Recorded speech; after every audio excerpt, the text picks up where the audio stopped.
Hello Virgo, welcome back to my channel. I am Mariana and I will do the vibes inside for you today.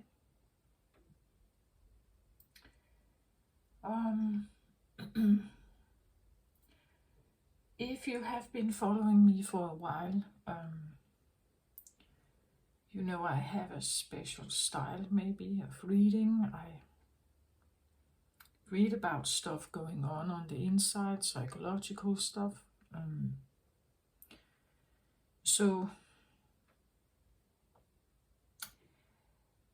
But I also want to say that if you have been viewing my Leo reading that I just did a few days back, you saw that I made a shift.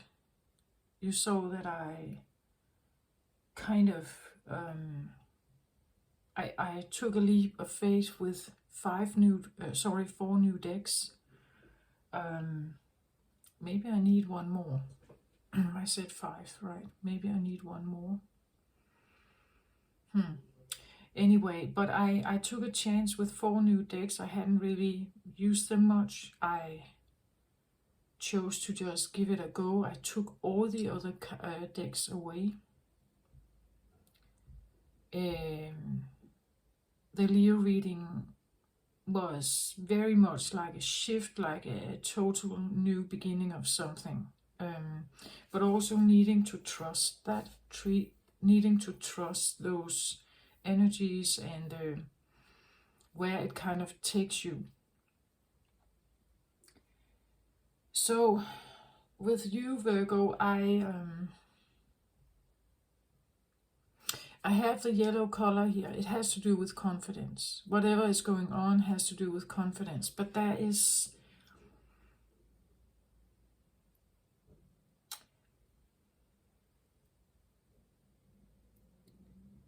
I have a lot of whiteness here, right? It is a white candle. It actually shines a little yellow, doesn't it? But it is white.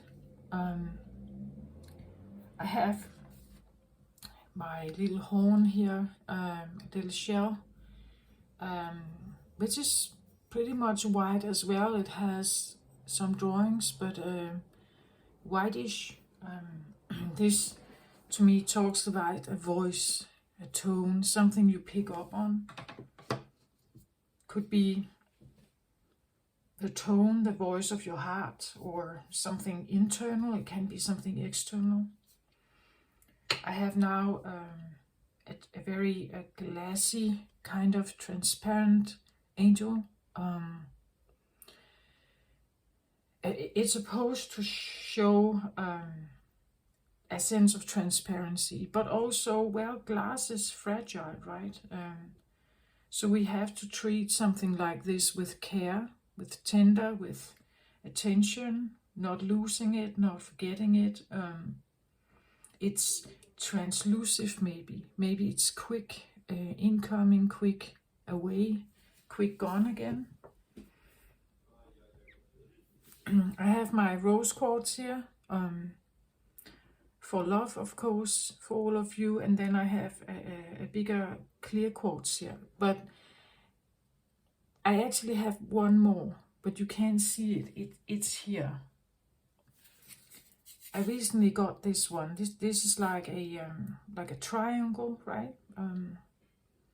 It has a sense of like a pyramid in it, and it shines kind of greenish.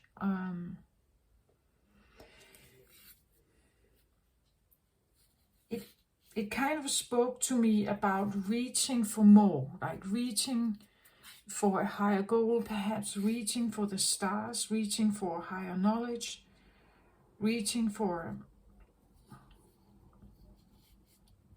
maybe ancient knowledge with the Egyptian element of the pyramid here. But it's like, it's today it kind of, I put it over here like it's not supposed to be seen, right? I have this feeling, Virgo, that that you are kind of connecting with something that is new and bigger, or something, maybe a confidence you're trying to build, or you experience a shift of confidence, but also the feeling of maybe not showing it. Like it could even be this feeling you show up with a very like clean slate feeling.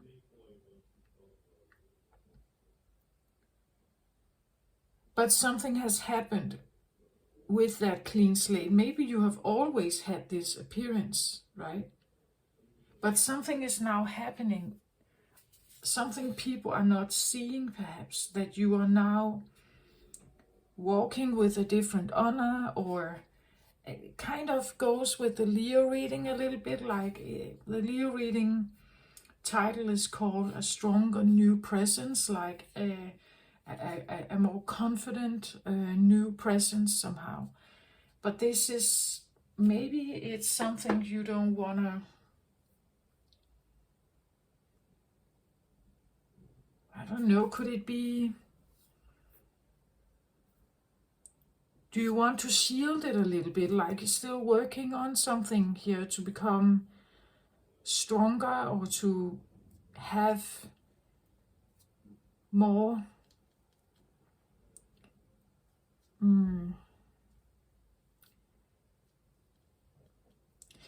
it's just that I also took a power bank in here, like extra battery for my camera. It's this feeling I rather not show it until I'm totally ready, and I still use a battery as a backup. You get my point? It's like you're doing something here, but it's maybe like the foundation of this is maybe new, or like you just put in the few small stones of something, and it hasn't really been built or anything yet. You haven't built your new castle or something, right? Or whatever, like mentally or literally physically, you haven't moved into your new home or something yet. It's like it's still in the making, maybe, or it's still building somehow. And you're keeping like maybe I wouldn't say a facade, because this is quite pure and quite transparent and quite it's not a facade, but maybe you're not wanting to show off. Like this could talk about like high confidence, right? It could talk about having acquired a lot of knowledge, being very wise as a Virgo, the hermit, right? But not necessarily sharing it. And that's part of the hermit, or you could say sage qualities, that they are knowledgeable, but they are not necessarily sharing it. You can ask them, and then they will share something. Like if you know, online on YouTube as well, there are videos of some of these what we call Indian gurus, Hindu gurus, right? Sadhguru, for instance, is one of them, right? And he just sits there, very calm and very relaxed, and he's people ask him something, and he gives an explanation to the best of his knowledge, to the best of what he knows. Not to judge or anything, to explain something, in the hope that it may help people in the search, what they're looking for. But he's not like he's not someone hired to speak. You know, like a consultant hired to speak on a certain subject. And when people start sitting down on the chairs and open their attention to this person on the stage. Then they start presenting from A to C,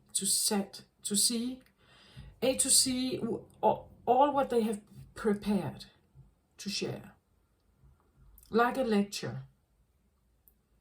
That's not, the Sadhguru is not doing that. He sits there. He makes himself available to the crowd, and the crowd can ask him something. But what comes from each time, he doesn't know what they're going to ask him. So he just needs to draw from his source of knowledge to the best of his abilities, and share whatever he has.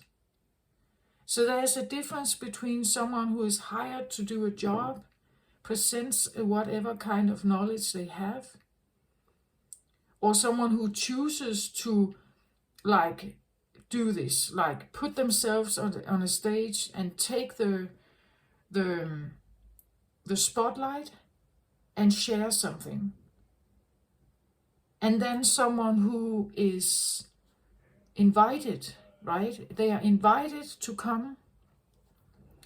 And if they come, it's not that there is this huge agenda that we need to go from A to C to get a point across. No, this is someone who gets asked and then they answer something to the best of their knowledge. And that may be what it is here, like someone is presenting maybe a very blank, clean, or we could even say a purity, like a non-judgment here. An openness, a transparency, a non-judgment, that could be also. But they are not necessarily just speaking all what they know. They it's not that they want to keep it back. They just want to present what's necessary, right? That's what the Sadhguru is doing. He's people ask him something and then he presents what he knows, what he feels guided to give, like a question, answer to a question. And he's trying to do so to the best of his knowledge, knowing that he may have much more knowledge, but he picks what he finds is suitable for whatever situation someone is coming and asking for a question. If you give too much information, it's like an overshare. The person may not be ready to take that in and work with it, right? So it's about picking something and giving just the right amount of information, maybe for someone to figure something out or to make a choice in their life or whatever. So the responsibility of someone sitting in that position is huge, right? That could be something about realizing giving advice or giving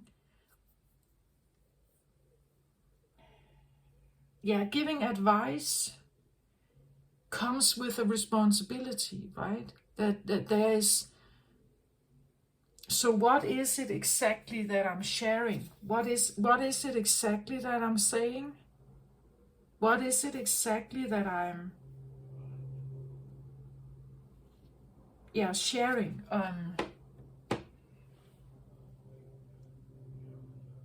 Maybe I'm not supposed to, this could even be someone who is on a spiritual path and who chooses to have a pure presence, but they are not speaking about the you could say, they are not speaking about the knowledge they have gained and how they gained it.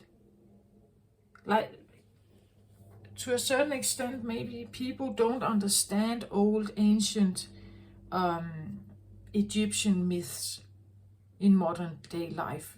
Maybe it's like it doesn't make sense, right, to use some of that. Maybe it doesn't make sense to take in some of those stories. It could be that I don't want to share about my own journey of healing, maybe, or back to myself, or whatever we may call this. I don't want to share about maybe my victory, or my how I got to the top of something, maybe. It could be that someone is transparent with a lot of other stuff, but that they keep to themselves. And again, this idea of an extra power bank. Always make sure you have an extra power bank. Make sure you don't spill all your energy on something. Make sure you have, like, the power bank could be this, like an energetic power bank, right? That I don't want to overshare. I don't want to give too much because it drains my energy, maybe. It could be always have money in the bank, right? Always have this like extra, like a reserve that I can go to if somehow my batteries are drained in other ways, if I lose something.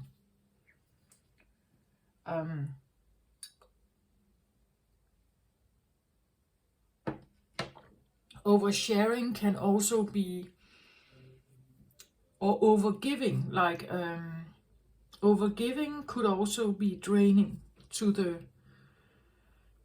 body, perhaps, or maybe even to the soul of someone here. And that could be the tone, right? Maybe this is something you have realized, that I can't open my heart all the time, or I can't, it's like I drain myself if I overshare something, or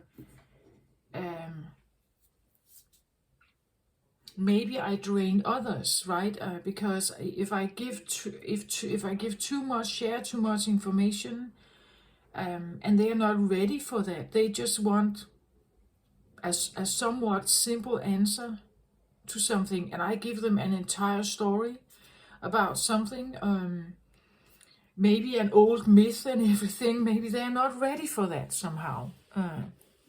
So I'm not quite sure what's here, but there's something about, like, preserve something, keep a reservoir, an extra reservoir of energy, or don't overshare something, or maybe keep the most vital to yourself or something. Or reversed, meaning that this can be what someone is doing to you, or you are feeling like that. You feel like they hold something back, perhaps. It could be the feeling that if I actually share what I know,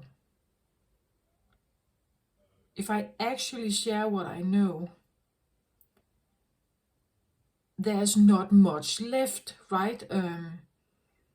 There's no reserve bank or power bank left.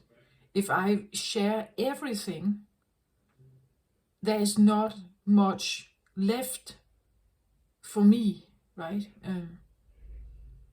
So if I give too much to someone, perhaps there's not much left. I need to learn how to preserve my energy, or something like that. Okay. This one speaks a lot to me today. I don't know if it's the color, the yellow and the green here, and the yellow, or the idea of mandala, or something like that. When I see circles like that look a little bit like mandalas, I always think a little bit of portals or chakras or something. Something that centers a sense of energy somehow.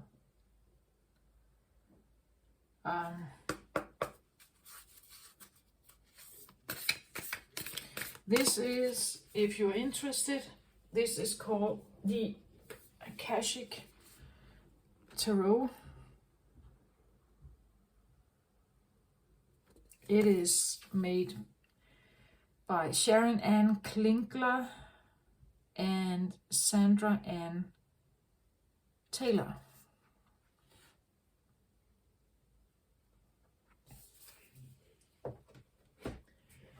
I'm going to go a lot by my intuition, and therefore I will need to feel into the cards. Maybe I'm silent a little bit during the reading, just to let you know. I'm just kind of tuning into whatever energy is present.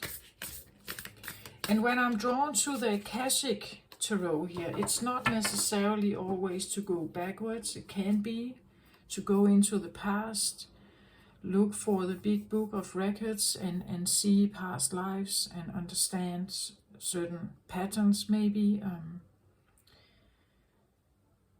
But Akashic records can also be about the future. It can be, again, it's quantum in a sense, right? But most, because again we are human beings in the 3D life, we understand time as linear. So we have to go back to understand something to go forward, perhaps, right? That could also be a thing. Maybe you have been doing that. Like, maybe you have been going back, like looking at past lives and all kinds of stuff. And now it's like this is past you. Like you don't need that anymore, but it's there, right? It's a kind of you draw upon some of the knowledge, but it's behind you now. It's not something you need to take into your it's almost like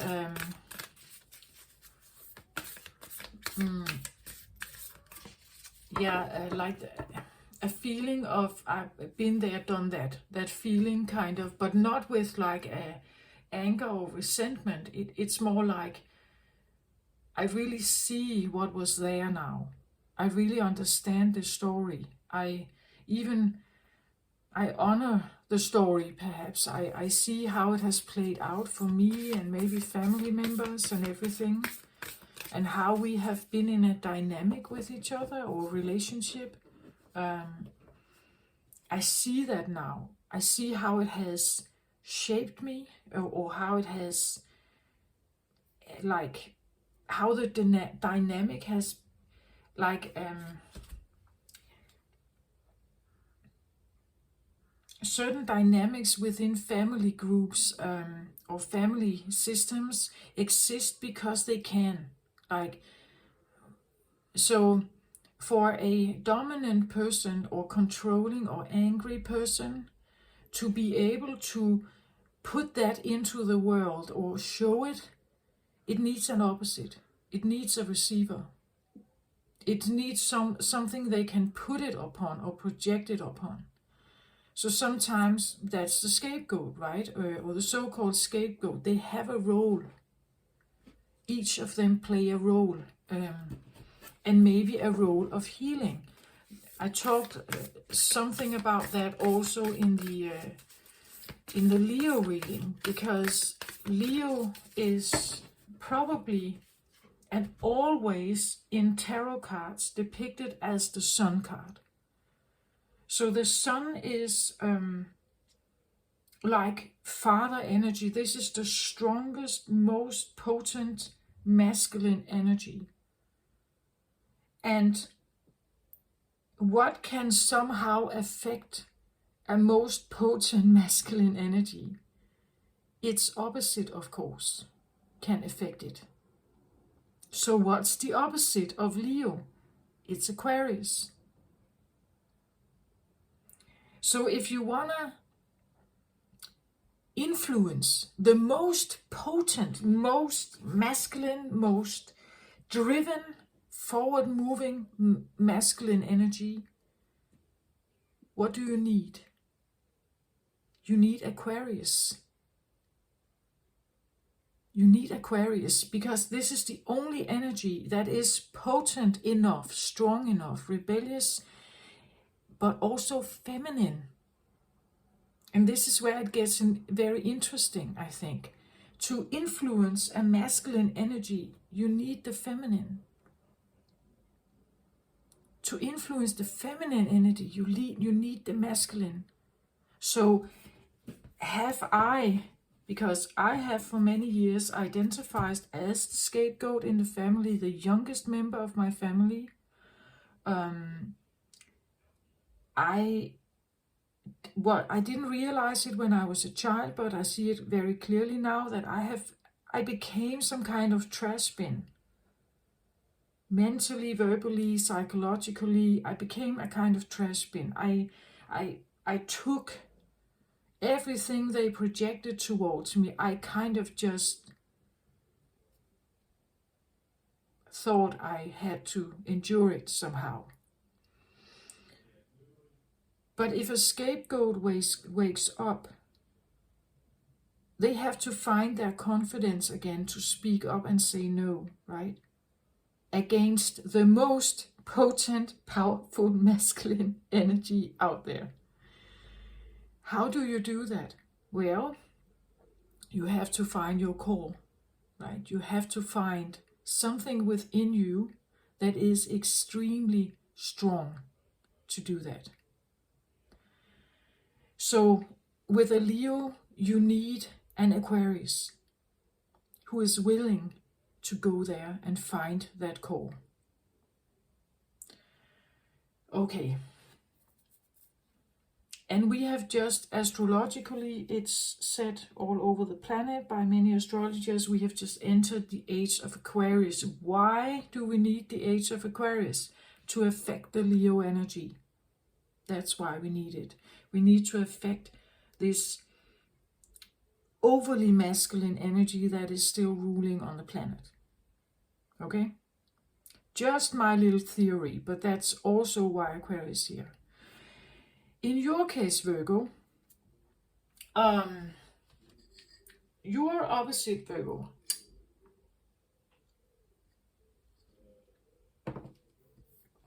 is Pisces. And Virgo is considered a masculine energy. It connects with Mercury, which is a thinking planet. It's a communicative planet, but it's also a planet, because we have the Hermit representing Virgo, it's a planet of communicating inwards, going within, looking for answers. Also looking externally, but definitely also an internal process.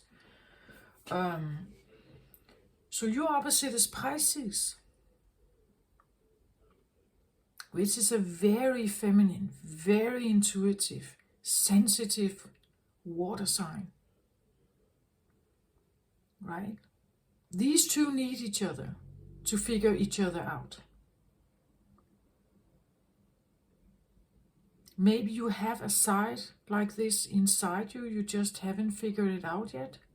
Again, maybe you have been a Virgo who was looking outside yourself for answers, but you never decided to use your intuition and go inward. Maybe you had a blocked intuition, right? Maybe you never trusted the voice within. Maybe you thought it was silly, or it was told to you that it was of no use, or it was even dangerous to do so, right? With the Akashic Tarot here, we can end up finding something like the burning of witches, or like all kinds of stuff done to those who possess great intuition, psychic abilities. So we sometimes have to go to the core, right? We have to go to the core. And what does that mean? If you're working with your shadow aspect, you have to look for Pisces in you, Virgo.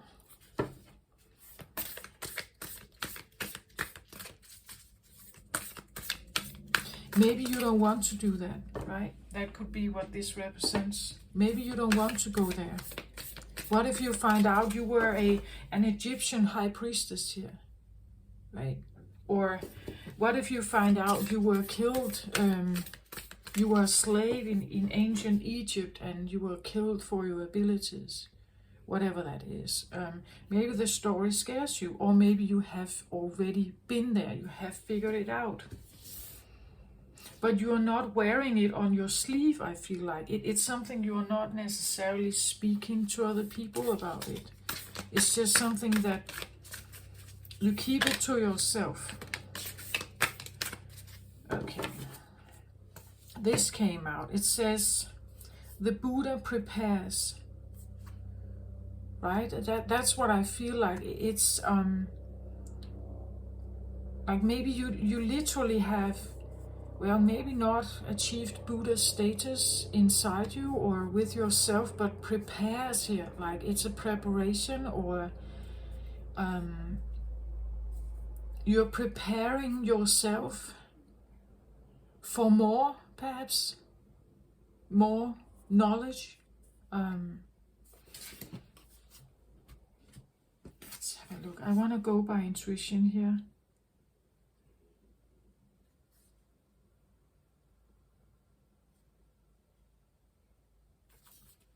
It's like when we see this, it's like there are a lot of people meditating here and sitting around this one. But this one is the one who's glowing, right? I feel like if you go within, whoever you are here, if you go within, there's a, and you, let's say you were sitting like this. You sat down in a garden or a park or something. And you put yourself into meditation pose, or you decided to meditate under a tree, somewhere in nature. I get the feeling it's like, because the sun is here, right? It's like if you would do that, even dressing all normal, like a so-called normal person, not that you deliberately show yourself as a Buddhist monk here. If you sat down and you start meditating from your heart space here, you would start glowing here. And people would somehow be drawn to you and would sit and maybe meditate with you as well. There's something about preparing.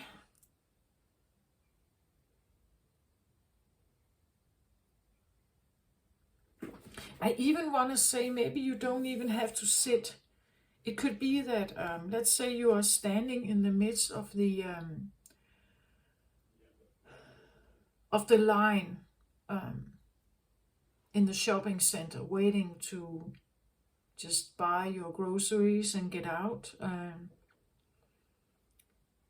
If you take a moment there where you just stand there, close your eyes for just a minute and just breathe, connect with your heart. And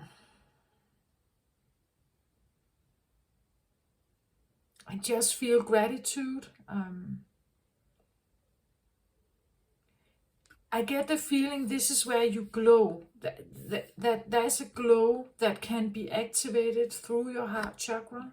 And when you do that, no matter where you are, I think, people get curious, or they get somehow attracted to something here that you might be doing.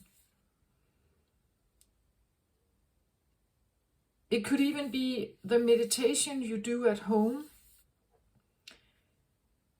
When you go out and about during your day, there's something that becomes more and more evident. I said the Buddha prepares, so I think this is a practitioner, right? A practitioner that is preparing for something here. Preparing themselves to maybe literally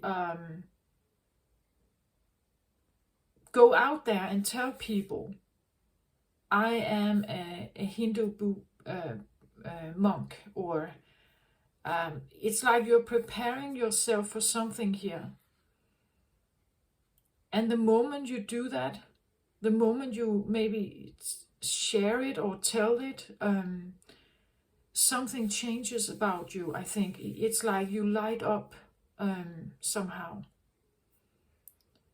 Because this is who you truly are, right? Again, this is the Akashic Tarot. This is who you truly are. But you are in preparation, or as I said with the Leo reading, like initiate. But the initiation comes also with a choice. Like choosing to become Hindu, like change your religion maybe. Choosing to commit to a certain practice. Choose to believe what you may have been like babbling with for a long time, that maybe you are a shaman, right? Or maybe you are a high priestess of something, but you have been babbling with it, or just kind of not really been sure, and it kind of felt maybe awkward, and there could be all kinds of stuff going on. To commit yourself to be like publicly be recognized as someone here. It also means that you have to commit to it, right? If you write on Facebook that you are clairvoyant, or you are a healer or something, and you have opened your own business, it's like you can't just a week after write that, oh, I'm not a healer anyway. You know, it's like a sense of commitment to something, but maybe not being quite there yet. That could be why the pyramid is still on the other side, right? It's like, maybe it's a sense of a secret you're carrying. You don't want it to be known out there. So there are different sides of this, because if you actually adapt this, if you actually start really identifying with this, not just every Sunday from 5 to 10, no, if you really identify with this every day, every week, every moment of your life, I also get the feeling it's like there's no going back. Then you have to really do this. And if you do that, it could have the impact like a Buddha, right? Or maybe Buddha is quite an achievement, right? But you get my point of it. I talked about Sadhguru, right? It's like there's someone here who has the potential of becoming like that, like a guru, preparing for something here. But it's your own kind of guru. I don't think you need to become a Hindu monk, right? This is just an icon of whatever this may be. Maybe you're not sure which one. Like, am I a monk? Am I a high priestess or a high priest? Am I a sorcerer? Am I a witch? What kind of qualities, psychic abilities, Pisces energy am I trying to integrate? It's like if you're integrating with your shadow, some of your shadow elements, integrating them aligns you more with whatever this is, and maybe you don't know what it is yet. But anyway, the preparation is leading you into some kind of position here. And it will attract something here. It will naturally attract people to you, right? That's what I feel. Maybe that's why I said this about this Sadhguru. It's like he can just sit there, right? And just his presence alone attracts people, because they know he is a healer. They know that he has a strong presence with the divine or spirit. Like this is like, you could say, Jesus energy, right? This is the element of sitting beside a divine being. And that it naturally attracts people somehow, right? And they are not doing he's not doing anything. He just sits there, right? He just sits there. So there could be something about also getting into the flow state of a more feminine, receptive energy of sitting and being instead of doing something here. Let's get the interesting energies here. Let's see, 13. The Buddha prepares, it must be in the beginning. Okay, so the Buddha prepares. It came, when I shuffle it, actually laid a little bit like this. So it could be that you are denying some of this still, like a part of you is still rooted in the modern life and has maybe is maybe rejecting the idea of needing to change your ways, or yeah,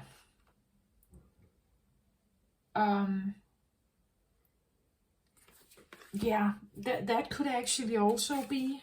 I want to read both for you, I think, especially if you are, because I get the feeling this can even talk about, this is very like conscious awareness in life. This could talk about subconscious, right?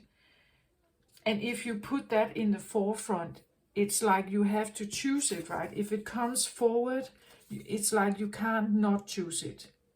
But choosing it also means like maybe a total shift of life, a total shift of priorities in life, maybe needing to commit to something here that you maybe you don't feel quite ready for that, or you're not sure what to commit to exactly yet, not knowing exactly what it is here. What does it mean?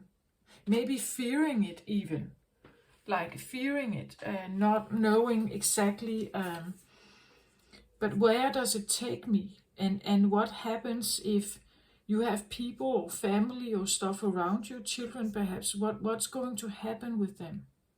If I choose a life like this, to be in service of God perhaps here, some kind of deity or some kind of belief that is maybe totally different than your upbringing and everything you've learned in life. This is also, the monks here are usually quite humble, right? They live a humble life. They are not interested in material wealth or something like that. It has no meaning for them. That's another thing, like if you walk in life and you commit more and more to the idea of being instead of doing, or like what the inner connection is true prosperity for you, not material wealth, I believe it becomes more and more apparent to those around you that something is shifting. I feel like you are on a path that it cannot be closed down, I think, but it's also a path that requires for you to commit to something that is maybe still feels uncertain in you, right?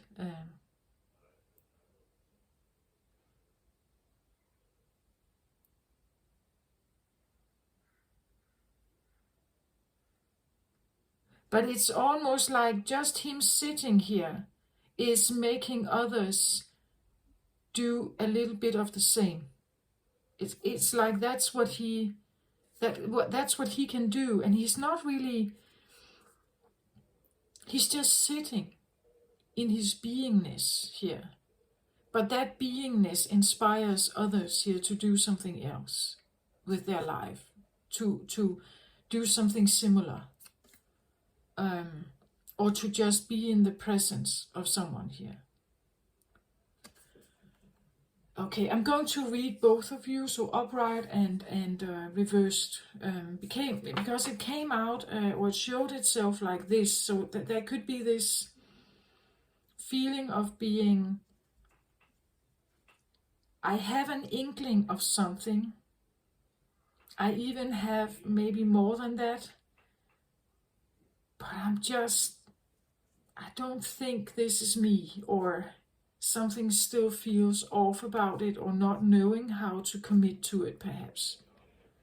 Maybe it's still unclear what kind of monk here you are, or what kind of disciple or initiate you are here. Okay, upright. It says the Buddha is meditating. The hills in the background are dotted with other people meditating and patiently waiting for him to speak. But he won't move a muscle until he is ready. This card shows a time of inner preparation before action. Before you can reach outside yourself, you must reach within to find your power, your purpose, and your direction. This period of time may feel a little like waiting, and it appears so in your exterior life because some points of action seem to be at a standstill. Really though, you are just taking the time that you require to prepare and to truly step into your power. Don't be in a hurry. The time to act is coming, and when it's here, your strength will be absolute. Reversed here. The Buddha leaves the state of preparation behind him, easily and happily moving into the crowd. This reversal indicates that a period of waiting and planning has come to an end. The time for action is now. If you feel hesitant and slow to move, don't hold yourself back. Indeed, because of your inner work and preparation, you may find yourself able to influence others without knowing how it happens. So move with certainty and courage. It's no longer time to wait. The world is ready and you are ready too. Yeah, so this is interesting. It showed itself like this quite, the book actually indicates maybe you are ready for something. You have been sitting in preparation. And you may be ready to move now. You may actually be ready to show up more like whatever this is for you.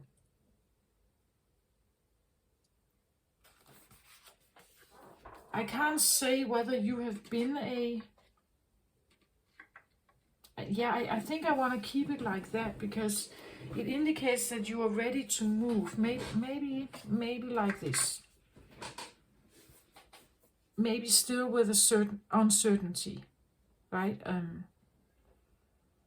Again, the Buddha just sits there, right? He sits and it's just, if he gets an answer, or if he gets a question, he will use all the knowledge he's gained. And he will do so with the best of intentions. And I also feel like with a sense of neutrality, meaning that he's engaging but not over-engaging. He's sincere but not overly sincere. He is neutral to a certain extent. He is caring but not over-caring. He is not closed off. He has a certain openness, but he's not too open. Like, do you get my point? There's this very clear sense of balance. There is respect, but not, what's that called? Like he's not asking for submission and like he wants a certain element of equality, of just being recognized for who he is as he is recognizing who you are. But he doesn't want more than that, right?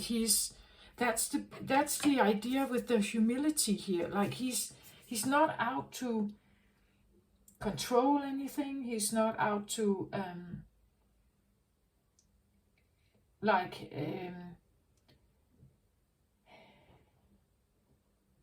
he's trying his best to give the best possible answer he can give. But it's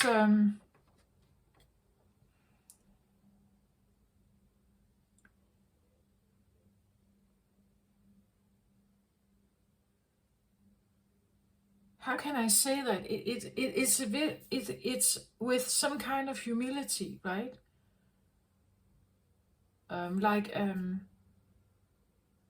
You ask me a question, I answer to the best of my knowledge, knowing that you have your own path. Like I'm just a moment in time for you, and you have an inquiry with me, and I answer to my best of knowledge. I give you some answer. I'm not sharing the entire knowledge I have, because that would be too much for you where you may be at the moment. The answers you seek, my answers should be matching the question you ask. But not more than that, because you have a path. You come back if you need more answers, right? I give you an answer, then you make some steps. Then you question yourself again. Then you come back and answer. I'm not giving you the entire path. I'm not sharing everything with you. I'm not giving you all the steps, because your path is different than mine, perhaps. So there is a respect of each person's path, and there is a respect to how open people are to receive answers and guidance, perhaps.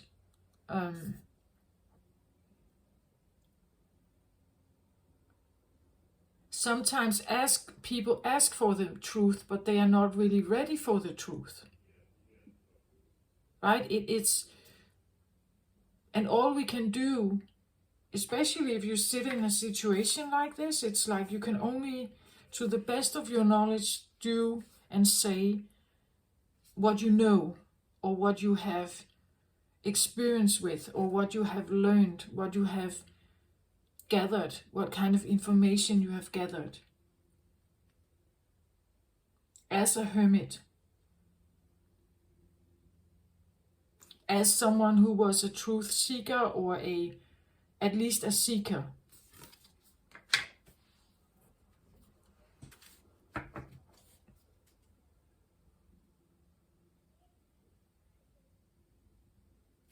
I still get the feeling like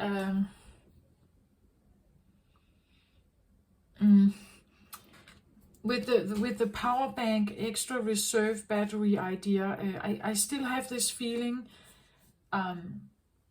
Let's say you choose to become a full-time healer. It's like, but I'm still keeping the door open to my old job, or because choosing this full-time is maybe not. Can I trust that I will succeed in this? Can I trust that I can do this? Maybe that's why this is still like not in the forefront. Maybe you don't know what it is. Like your knowledge, this can be the compass, right?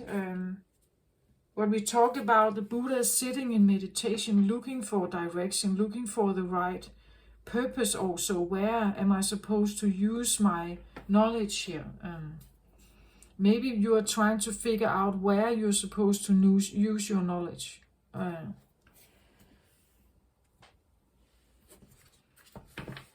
Still wondering that it's not that clear to you. Maybe the path is not quite clear. Like you still kind of feel, I still kind of miss something. There's something, I haven't figured that out yet, what that exactly is.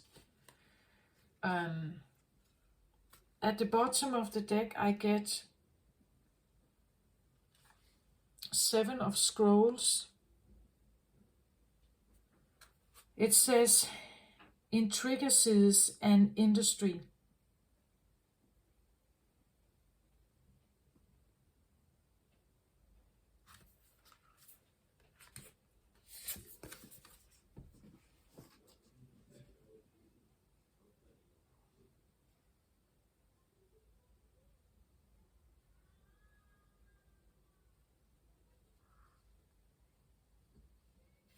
Yeah, it's underlying energy, so maybe this can be the reason why you haven't made a jump yet, or why you haven't figured out your direction yet, or why you still want the power bank, like the reserve bank, available to you. Intricacies and industry. So this is a masculine world, right? We see a person here. The very first thing that struck me when I recognized the person here was something like it looked to me as if they have been climbing up a well, and they have reached kind of the top of something here. But or like they have reached the ground level again. But then just after that, I thought, I had the thought that this person may have been crawling up like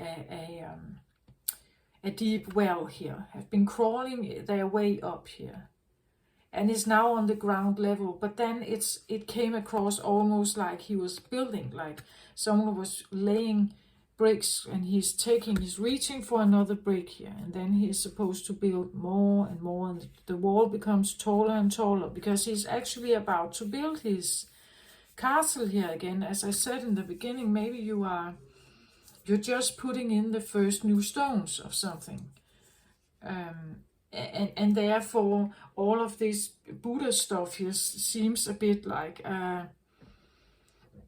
a bit far-fetched still. It's kind of still a bit. It's too quick, right? It's like it's too quick to embrace like a status like that. Because I just feel like I finally got myself over ground here again. So it's like I'm still kind of processing how to get to maybe this like state of being, like this is reaching a peak of something, right? It's reaching like a peak of inner transformation and knowledge, but also I feel like maybe a personal quest for overcoming shadows or something. It is a devotion, like the monks, they devote themselves to an entirely different world than the industries, right? This is the modern understanding of how to like get yourself education and job and earn some money, then you can have a good life. Where this one dedicates themselves to a different understanding.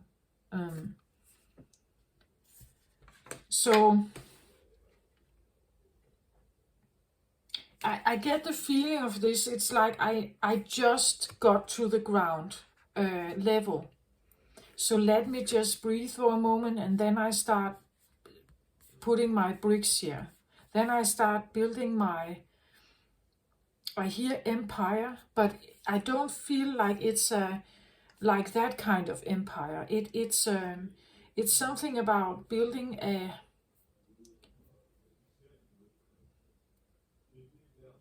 again confidence, right? Building this is just a picture of confidence. That if I can somehow identify myself with a castle, if I can identify myself with being a queen or a king of something here, or if I can identify myself as an emperor of something, I can build it, right? I start building it. Like if I can imagine it, if I can feel it, then it starts building. That kind of feeling, that would be like the law of attraction. If you can visualize it, if you can feel it, you can create it. Because you start identifying with it. And when you identify with it, it's your identity, right? Then it becomes you somehow. It draws itself to you. But if you haven't identified with it, if you couldn't identify with it somehow, at some point, you can't create it. That would be what the law of attraction says, right? If something inside you have been denying it or saying no to it, not wanting it somehow, there's a reason why you couldn't manifest it earlier, maybe.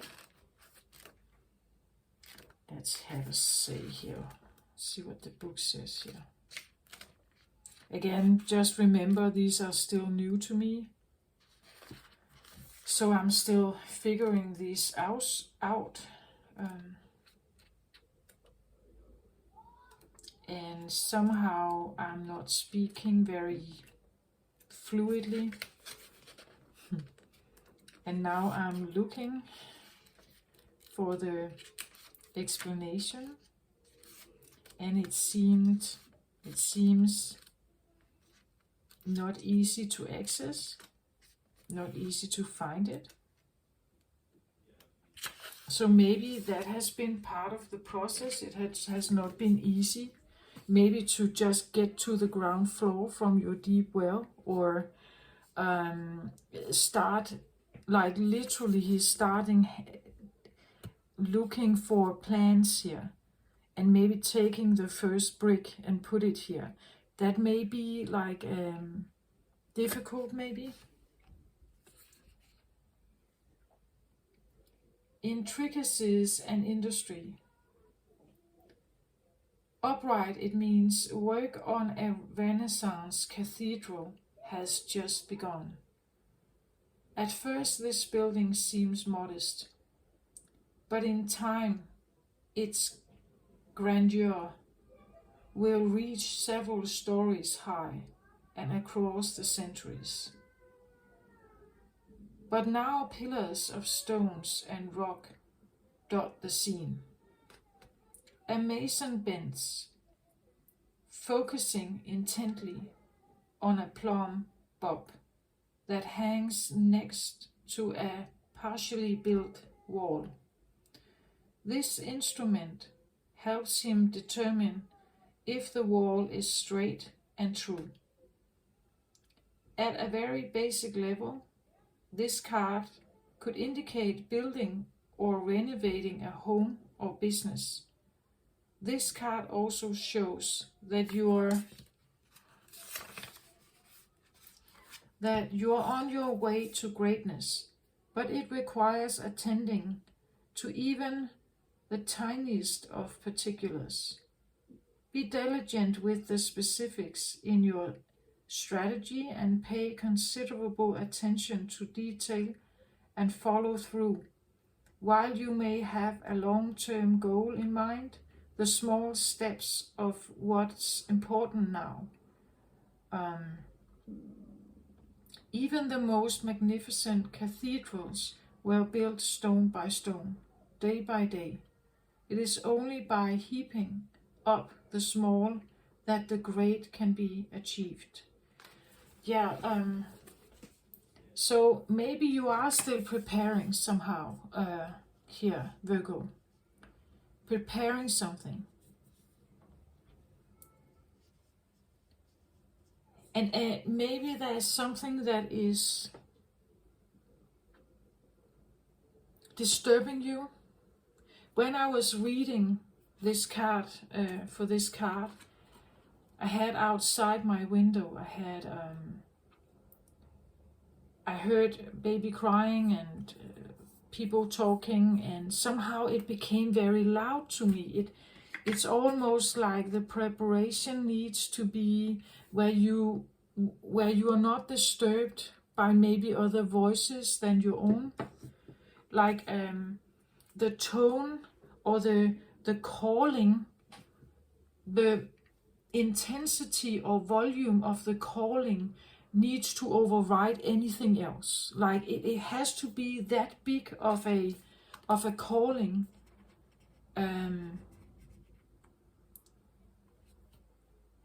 to make you go, right?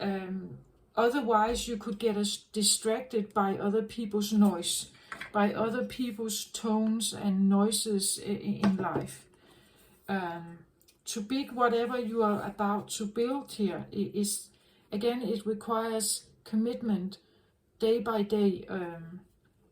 So I feel like don't give up on this, but it may take a while, right? Again, building, ooh, and now it fell, right? I'm sorry about that. But building this pyramid, that took, I believe, several hundred years. It was not very, and it actually broke. Something broke off here. Wow. So I get the feeling here that don't rush anything. It's not supposed to be. You can break it if you go too fast, I think. I want to keep it here, I think. Yeah, some of it broke off here. It's almost like if you keep it, if you go too fast, it could break, I think. It will not be stable.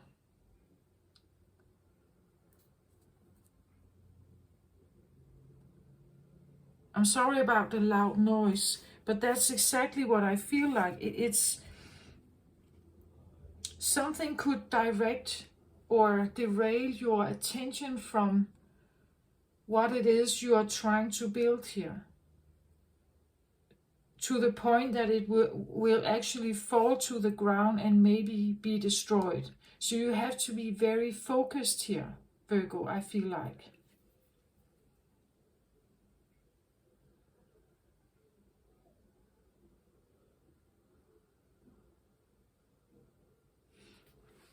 Don't go with haste. Take your time. Prepare yourself.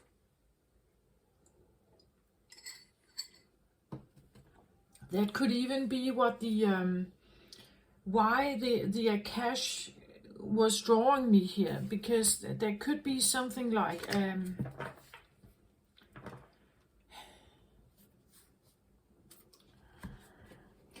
that the Akashic record holds energy that has been difficult to master in other lifetimes, perhaps.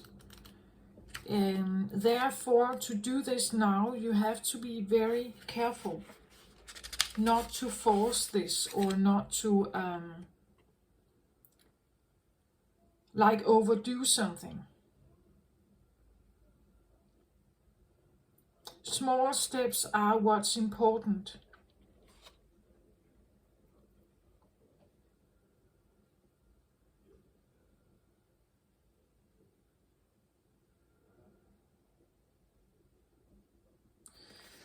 It says here the Akashic force. There's a situation in your life that requires your attention to detail right now.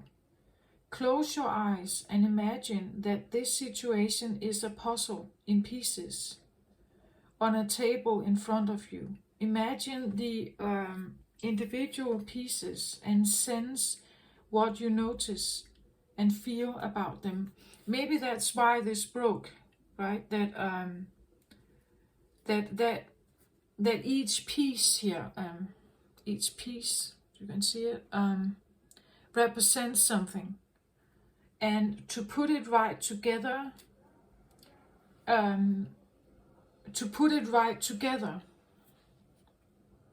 otherwise the well, the puzzle cannot be correct. It's interesting with this idea about the pieces and puzzle and pieces, because I talked in the Leo reading, I talked about Isis. She managed actually to perform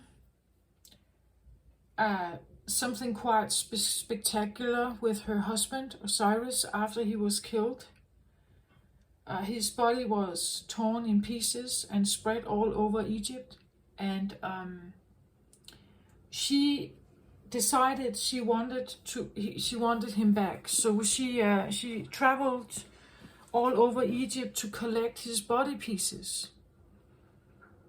And when she got all of them, she sewed all pieces together like a puzzle. And she performed a soul ritual that make him live again. So there could be something, I don't know exactly, but that's actually an Egyptian story. Isis and Osiris are known from Egypt. So maybe you are gathering something here, you're puzzling something together that requires your deep attention, otherwise it will fail, right? And maybe there was a reason why it was down here. I shouldn't have talked so much about it, maybe, right? It's like it's in a process. It's not supposed to stand in the forefront. It's actually supposed to be here because, as I put it in the beginning, because it's not ready yet, or you're still building like the pieces of it. You're still gathering the pieces of it to figure out how to sew it back together.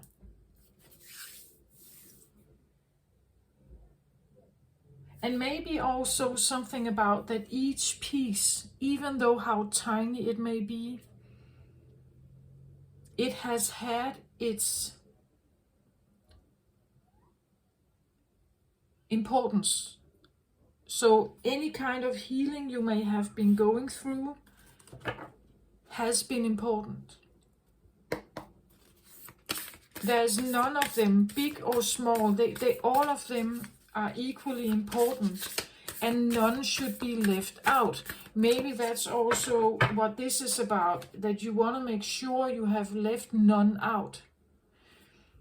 In this case, if we talk about a soul retrieval, that you are retrieving fragments of your own soul back, and you want to establish something inside you again, something that has to do with your confidence here. I want to say you're getting closer, I think, but there may still be pieces that you haven't collected, or pieces you haven't put back together right yet.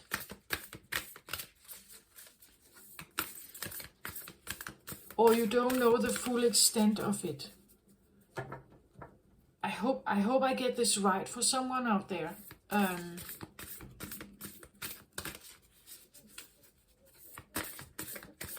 If this is an external situation, I want to say it may have to do with your family.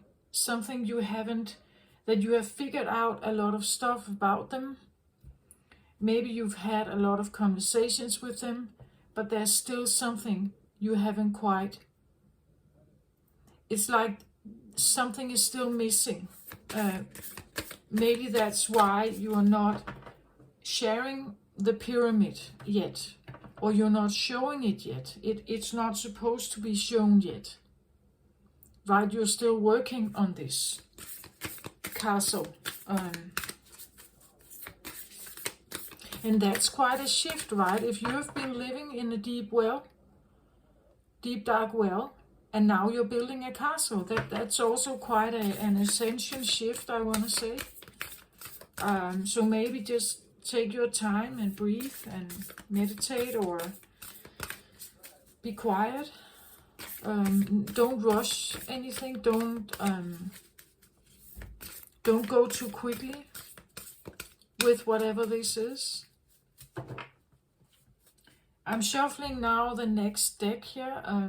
This is called Through the Eyes of the Soul. It's made by Cheryl Yambrak Rose.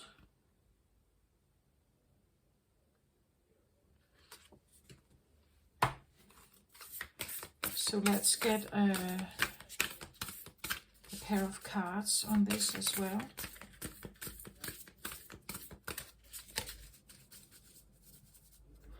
It's almost like with this bang and the scattering of the pyramid dream that I just experienced. It's like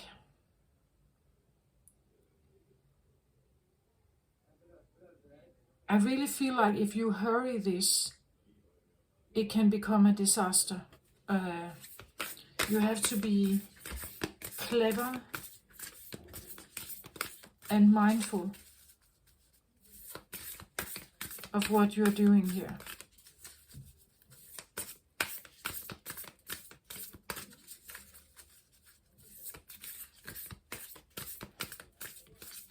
So if this is something about soul healing, that you want to heal something,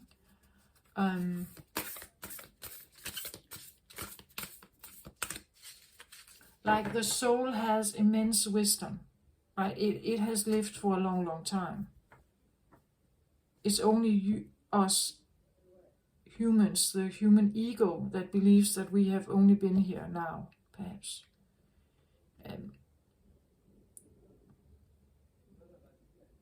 Like if you want to get more access to your soul, you have to understand the immensity, like the bigness of it, the greatness of it. It's huge, right? The knowledge is huge. So maybe it's also something about the human brain.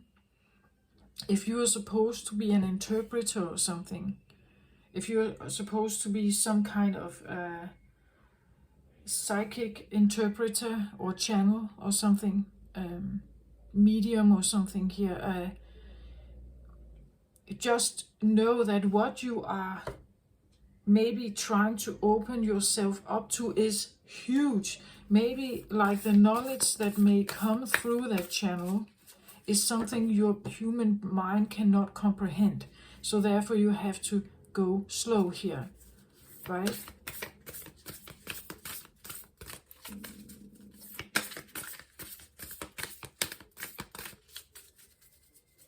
I said Pisces energy could be your opposite, right? And also your shadow.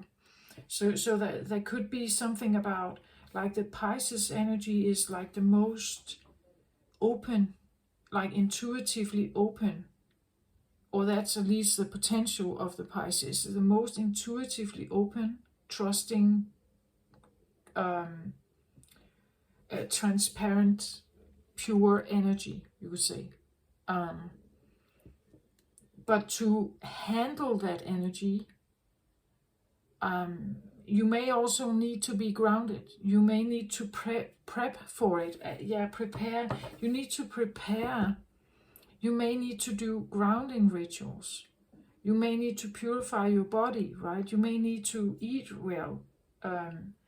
You may need to take all kinds of stuff out of your life that is polluting the channel somehow. That is polluting the interpretation or the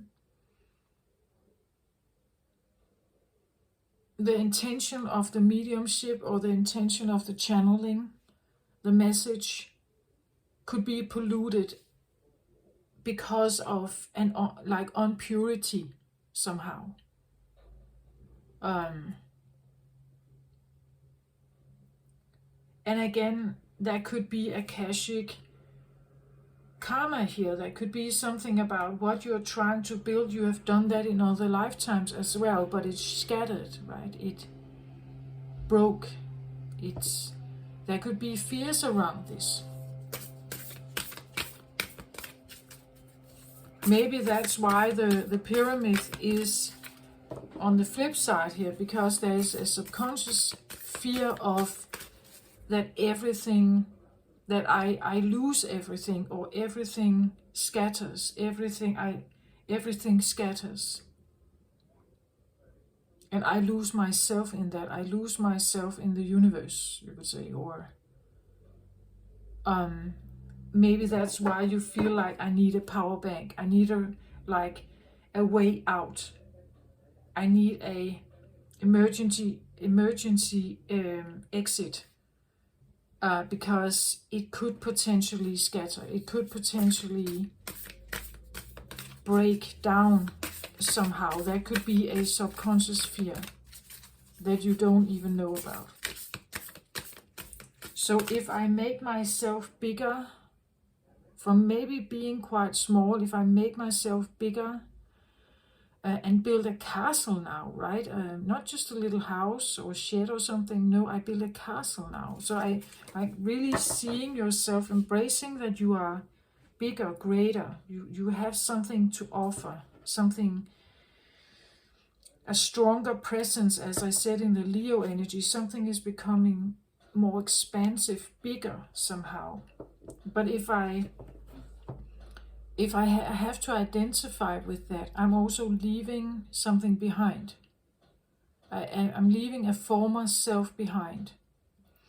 And that self may have been smaller for a reason, right? It may have been smaller for a reason because in other lifetimes you may have been trying to build your empire and it's scattered. So therefore you cannot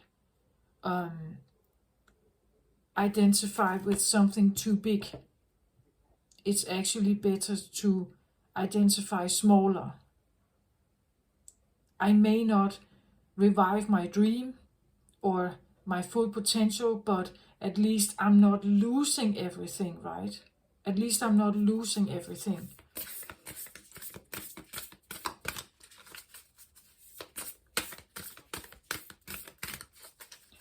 Okay, let's have a look here what we can get from these cards for Virgo, please. Through the eyes of the soul.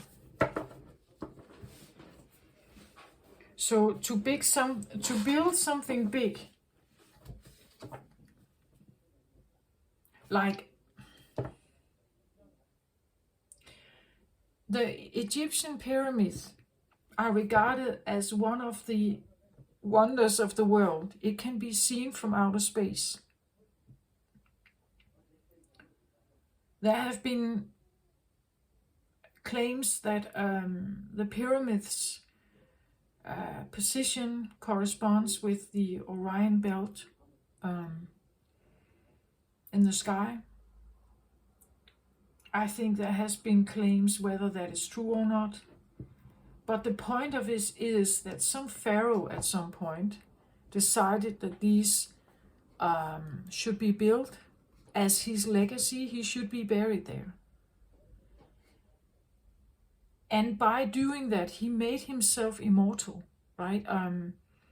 It's like the story of him keeps going on and on and on, even all these centuries after, because they are still standing. The pyramids are still standing. So there is something about maybe a subconscious wish to like put yourself in make a mark of yourself in history, create something or build something that will have a historical impact somehow. But I feel like it has been downplayed. Like the confidence to do this is not just ordinary. It comes with a lot of karma. That there has been obstacles here. And to identify with maybe your Pisces energy as a shadow element could be, it could feel like it's dangerous. You could potentially lose yourself, like literally lose you, right?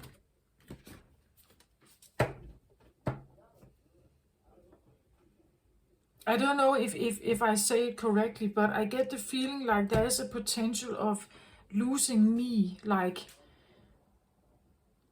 if I do this, if I become a channel maybe for something here, what about me, like the egoic human me, right?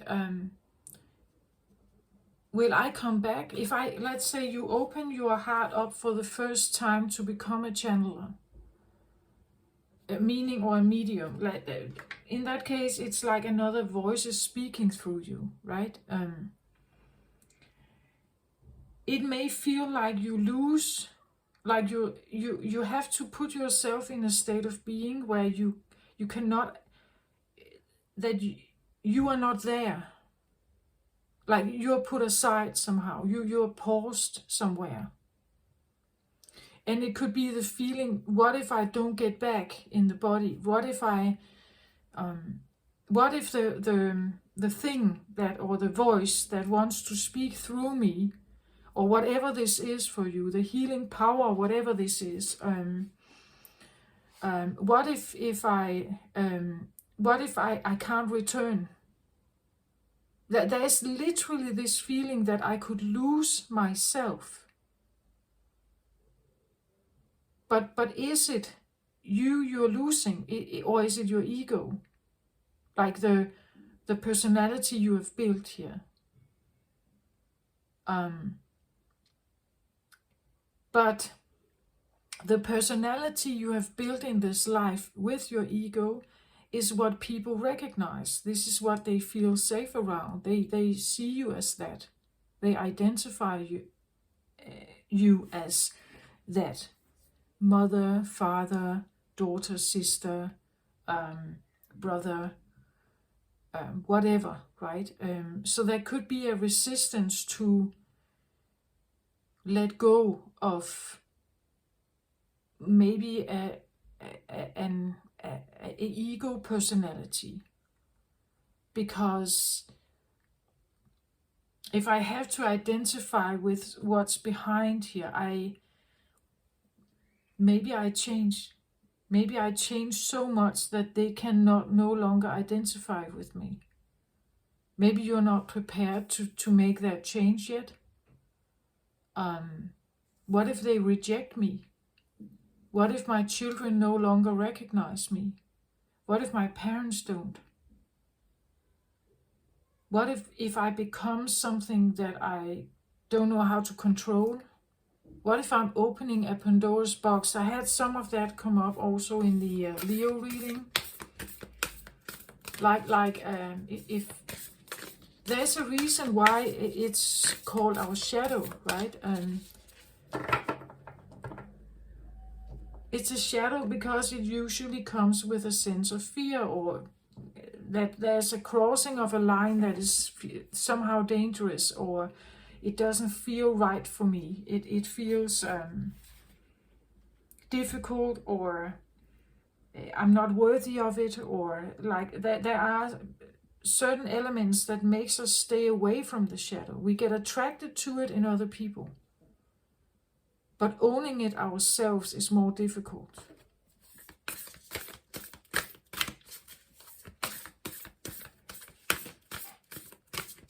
And how much of the shadow do I want to take in? Do I want to take it all? Or do I just want to maybe just take just a little bit, just a little taste of whatever this may be, right? Maybe that's what you need to do. You need to literally take like bit by bit by bit, piece by piece by piece, right? Otherwise, you can't build what it is that you may hope to build, or your soul hopes to build. If we talk about like a total reincarnation somehow. I don't know who you are, right, Virgo? Okay, let's Let's have a look here.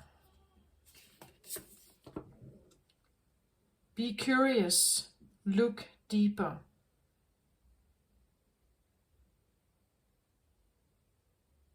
So interesting, because the flip side of the cards, this one is closing their eyes, right? And here I actually have the picture that is also depicted on the front of the book here. And here she has open eyes. Look deeper. Be curious, look deeper.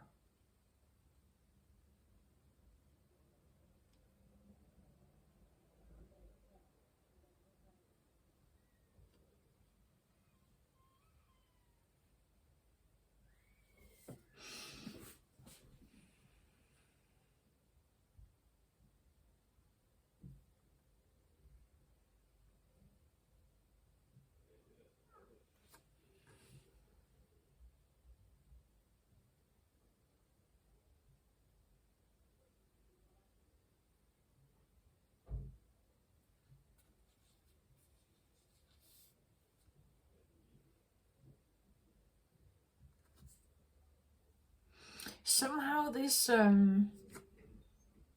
reminds me a little bit about like this idea that the walls are here, like and she may be sitting at the bottom of the well, like the well that this one seems to have been crawling their way up of a well here and has just reached a ground level of something here.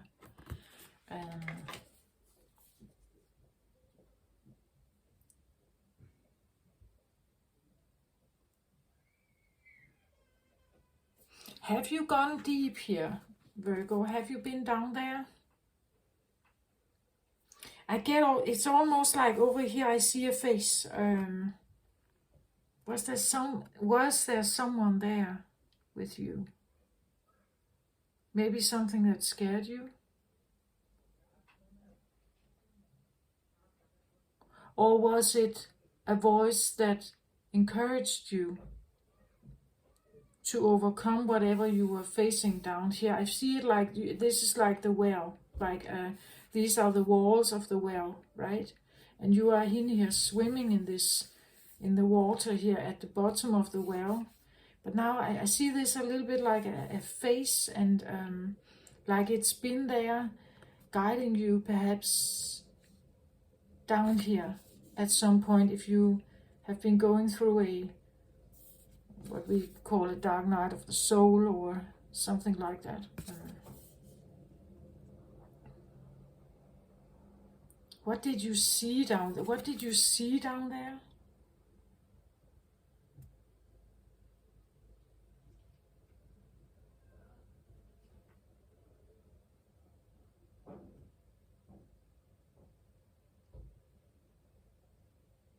Even if this felt like dark and sad and everything, was there also something else? Was there also a tiny little bit of voice that told you to keep moving? Or, I'm here with you, or you're not alone, or something? Was it just a tiny little... Maybe be curious about that.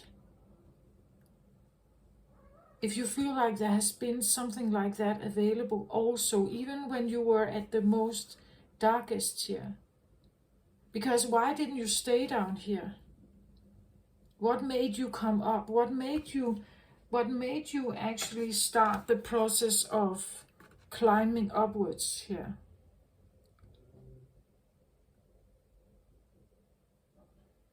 Something must have. And of course it could have been that, yeah, it was so scary down there. I couldn't stay there. It was too scary, it was too dark, but then you still must have some kind of power, right? Otherwise you would be absorbed by it. Something must have helped you here. something within you or around you may have been helping you here somehow. Maybe even gave you the courage to look what was down here, right? Yeah, that's what I feel like. And it's that voice or that inkling or that guidance, even if it's intuitive, even if it's something you can't pinpoint, you can't say it's like a person, it's not a voice like that, it's just a feeling, it's a I just feel like it's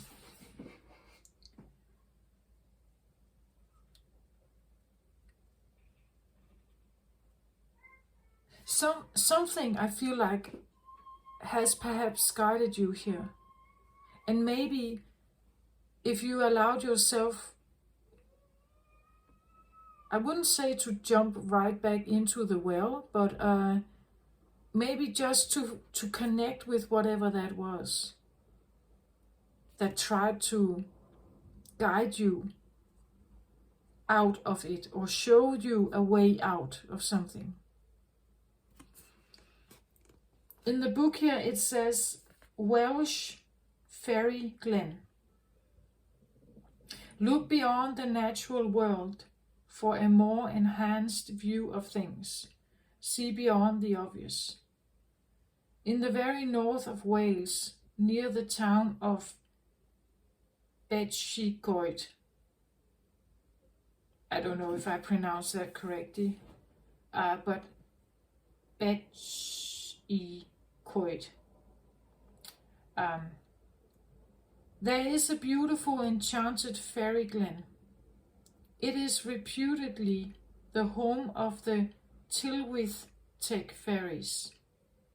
They are said to be somewhat shy of humans, very playful, 6 feet tall, and dressed in green. Yeah, and I feel like, and that would be a quite tall person if they can stand here, right? I see it as like 2 eyes and like a nose, and maybe mouth down here. It comes across as quite, yeah. They have a deep shadowy beauty that strikes awe into the eye of the beholder.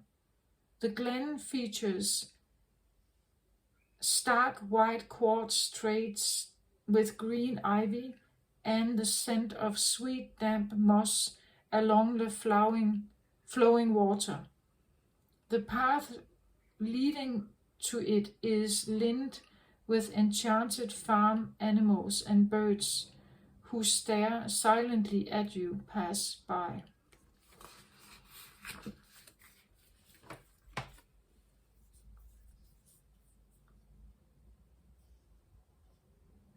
It's just like, there's something I feel like you need to trust, but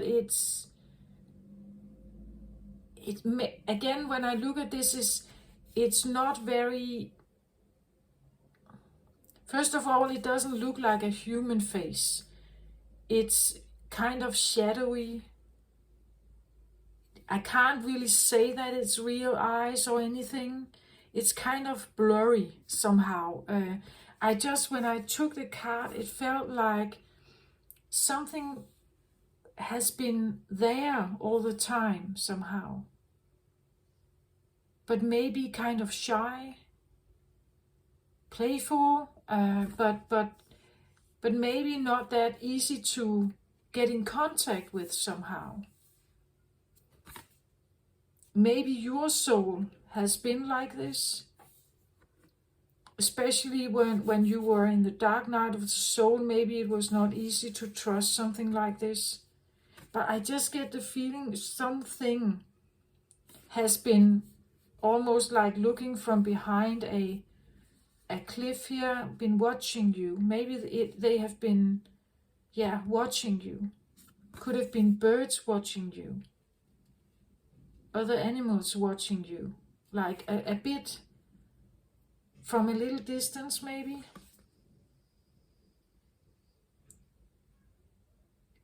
Yeah, that's what I feel like.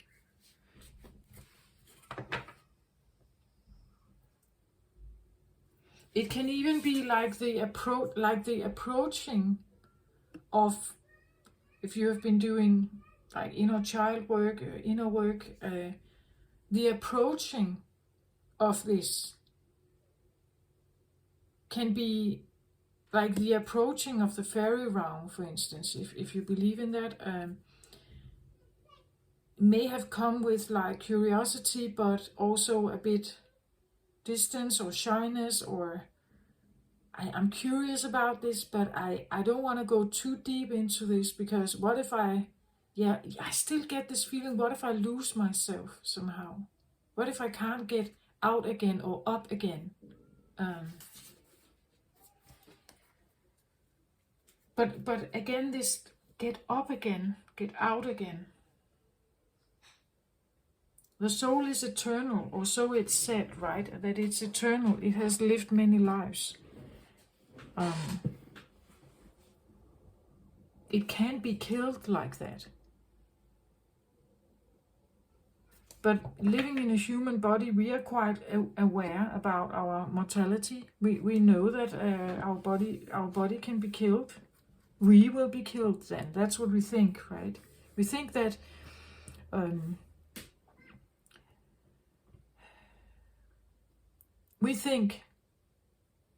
when the body dies, we die, meaning that, well, our ego presence, but also our soul. The soul doesn't die, or at least that's my personal belief. The soul doesn't die.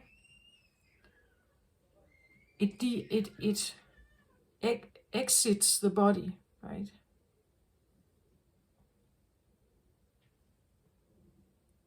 Why am I saying this?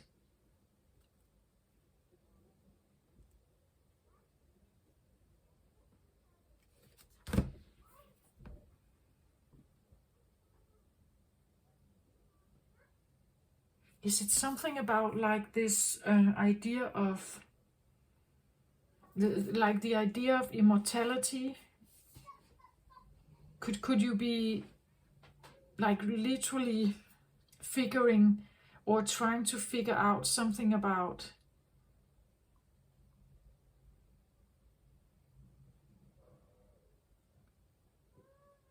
like having deep conversations with yourself about immortality? Like, if I'm not this body, if I'm not this personality, who am I then? If I'm somehow willing to give this up, give up my body, give up my mortality, the human experience, what is there then? What's in there somehow?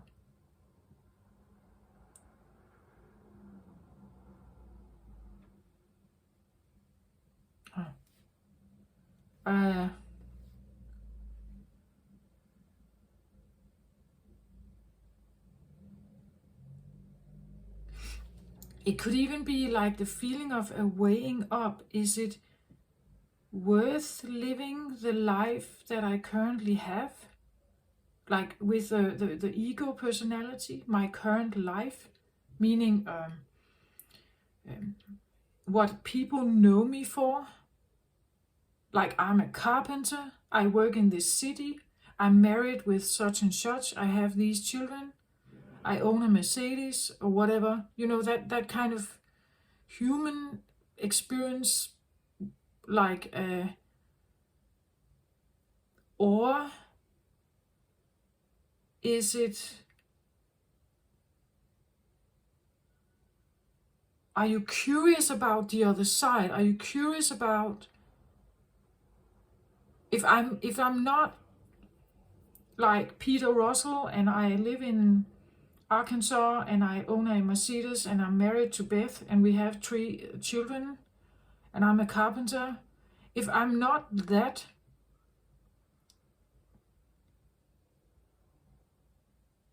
what am I then, right? Is this little, I say little, but is this little life more important to preserve than like allowing something much bigger to come through? Especially if you think about like earth healing and humanity, and you think about a big collective step. So are you in a very, are you literally weighing up some scales here about your, now I say little again, your little human existence, your little human egoic existence, and the greater scale of something, the greater good of earth and humanity and healing and whatever? Because if I embrace this, I may become something else. I may even be like a channel or something. I may come, suddenly I give a lot of information, maybe, as someone like this, right? But then I give up my other carpenter life, right? I give up something to be something else. Is that worth it, or is it, what does it mean, right? What will I gain over here, or what will come over here, as opposed to what I may lose? Because some of the ego thing, you may feel like you lose that, or you are not sure whether you will lose it. Ooh, this is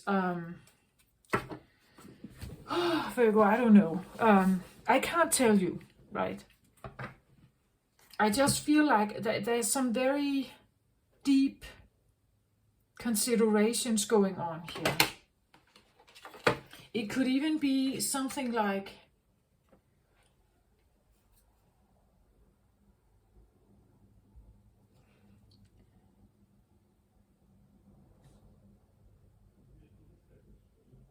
it could be fear, right, of leaving your current egoic human experience. And if you are an elderly person and you feel that you get closer to the end, there could be something like, what is going to happen when the body leaves, or the soul leaves the body, right? Where am I going?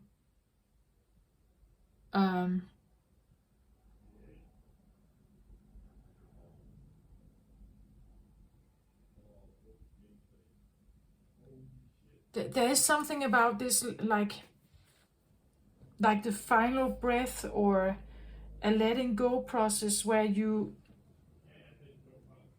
it could be this feeling that when I sit in meditation, I reach a certain point where I feel like I leave, like something is leaving, or it's like I stop existing, and something else could potentially come in here. And if it comes in, what happens with me, right? What happens with my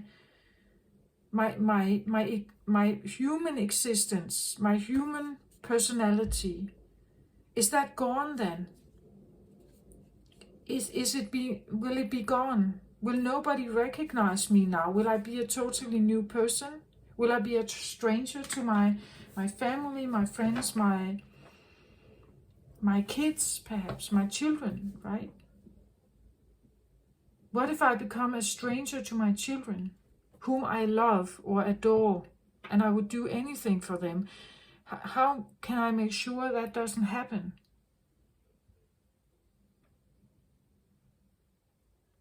I don't know. It's something like that. Okay. At the bottom of the deck, I get the this card. It says, find and hold your power.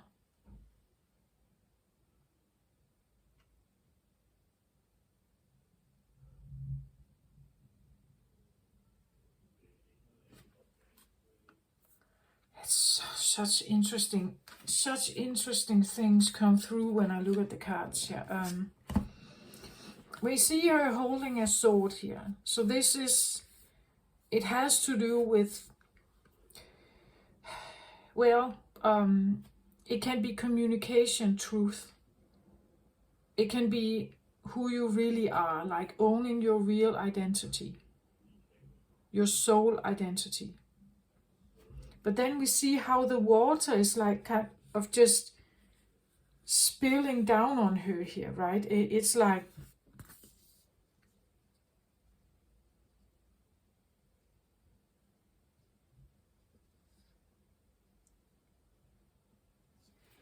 in here,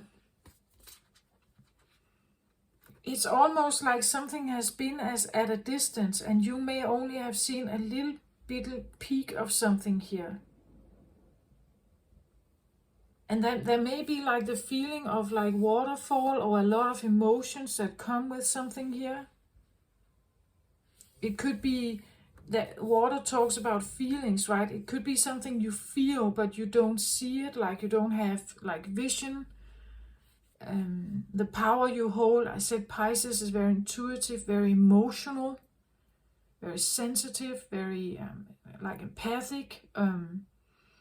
So it can come through those channels, right, for you here. And it's like if you would stand in the midst of this waterfall here, right, it will rain all down on you. It will allow, if you just allow it, and it's on her crown chakra here, right? If you just open and allow it to come in, it will manifest itself here. And look at how visible she is here as opposed to here, right? Here she stands almost like scared, hiding behind, curious, but doesn't really know, or is not showing much of herself here. It's like she's now standing up here, holding this sword like this. I own this, right? This is me. That's the underlying energy. It wants to come to the surface. It's like your soul is driving something here. It comes from deep from within your subconscious. It comes and like pushes you. It pushes you in a direction here, and you're starting to prepare for something. It has been driving you all along. It has been right there with you. It's just you haven't figured out what it is, perhaps, here. Very interesting energy here, Virgo, for you. But again, the hermit, right? The hermit goes within. It looks for the hidden stuff. Prepared to go deep, right? A deep dive. Prepared to figure out stuff in the darkness, right? Going into the cave or sitting alone on top of the mountain.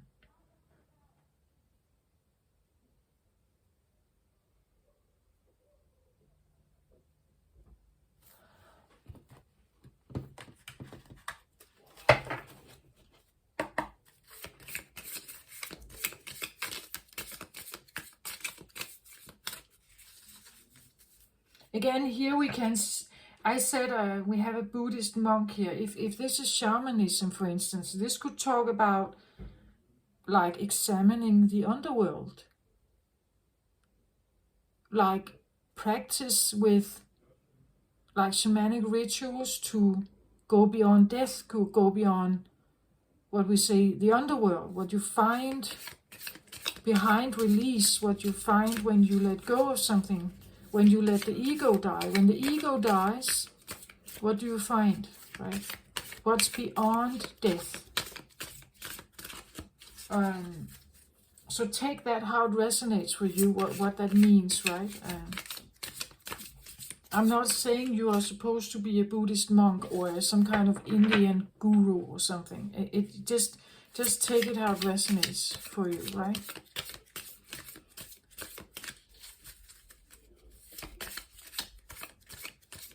So can I have a little more? This is tarot. This is the Gilded Tarot. This one by Barbara Moore.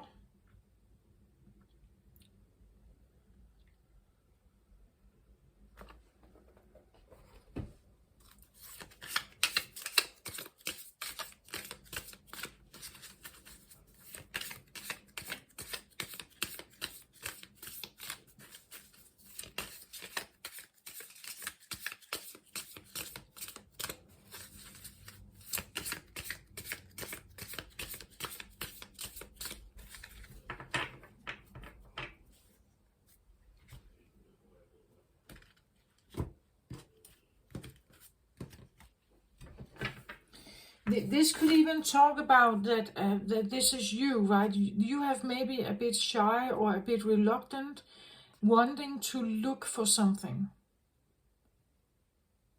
And this is the one you're supposed to find. Maybe you have been scared of actually being able to see this one, like literally have a vision with this one, right? So this could have been you, like trying to get closer to something, but not too close. And here they are, but you have not dared to look. Maybe you have been like closing your eyes or not able to. With your third eye, maybe you had a blocked third eye. You were not able to see her, this one. She can be a guide, right? She can be a someone who wants to speak through you. Maybe this has to do with a deceased loved one. Maybe that's why I have this feeling of like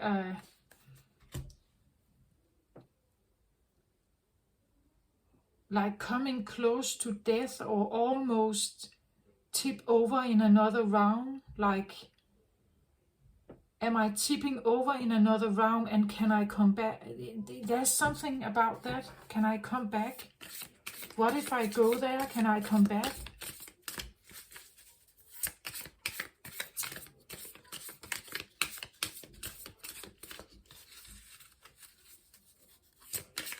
Yeah, something like that.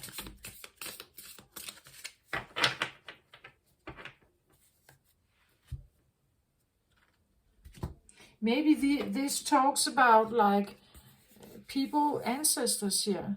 Maybe this is ancestors. Maybe you have the ability to talk to like a being in the realm of the dead, or being in the realm of having access to deceased loved ones here. And you can speak to them, but it may not be something you have you ever thought about. It may not have been something you ever figured you could do, or even you thought it was possible. And you're kind of approaching it maybe, but it's kind of slow. And it feels scary maybe. As I said, it could be that it feels like something it doesn't look right, like it has a different shape, or it doesn't show up as humanly as this, where we recognize a body, we recognize eyes and nose and mouth and hair and face and everything. Maybe it has been very blurry here, like it has been very blurred, and therefore maybe you were scared of it. Maybe you didn't trust it.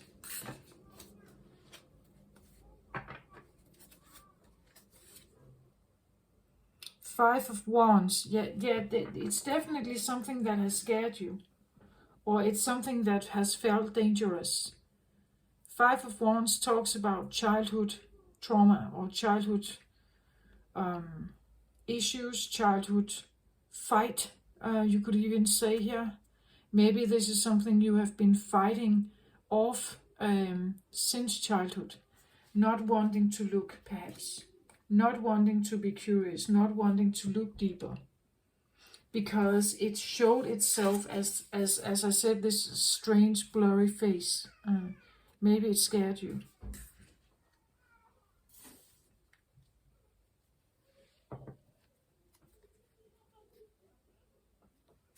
And a Five of Wands, it's typically depicted as 5 young men or 5 boys starting a little funny game here with the sticks, but eventually they figure out that these sticks actually hurt if you slay each other with them, right? If you fight with them, you can get hurt by the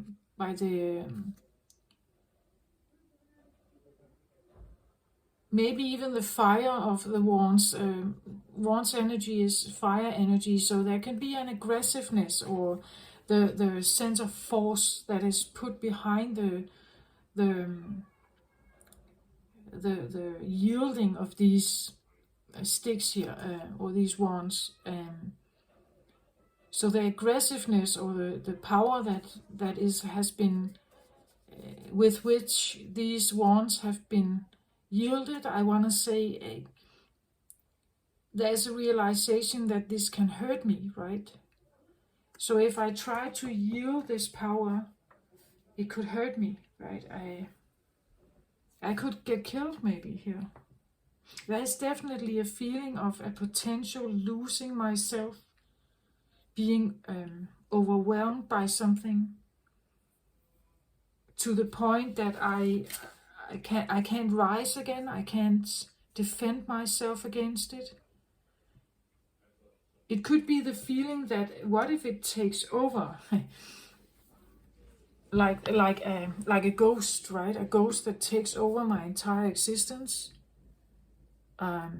So if I allow myself to connect with something here, it could take over my entire existence.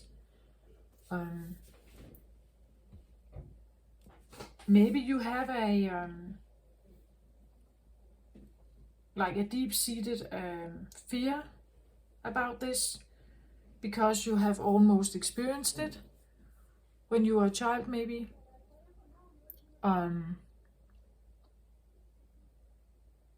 You had to kind of learn how to fight it off somehow.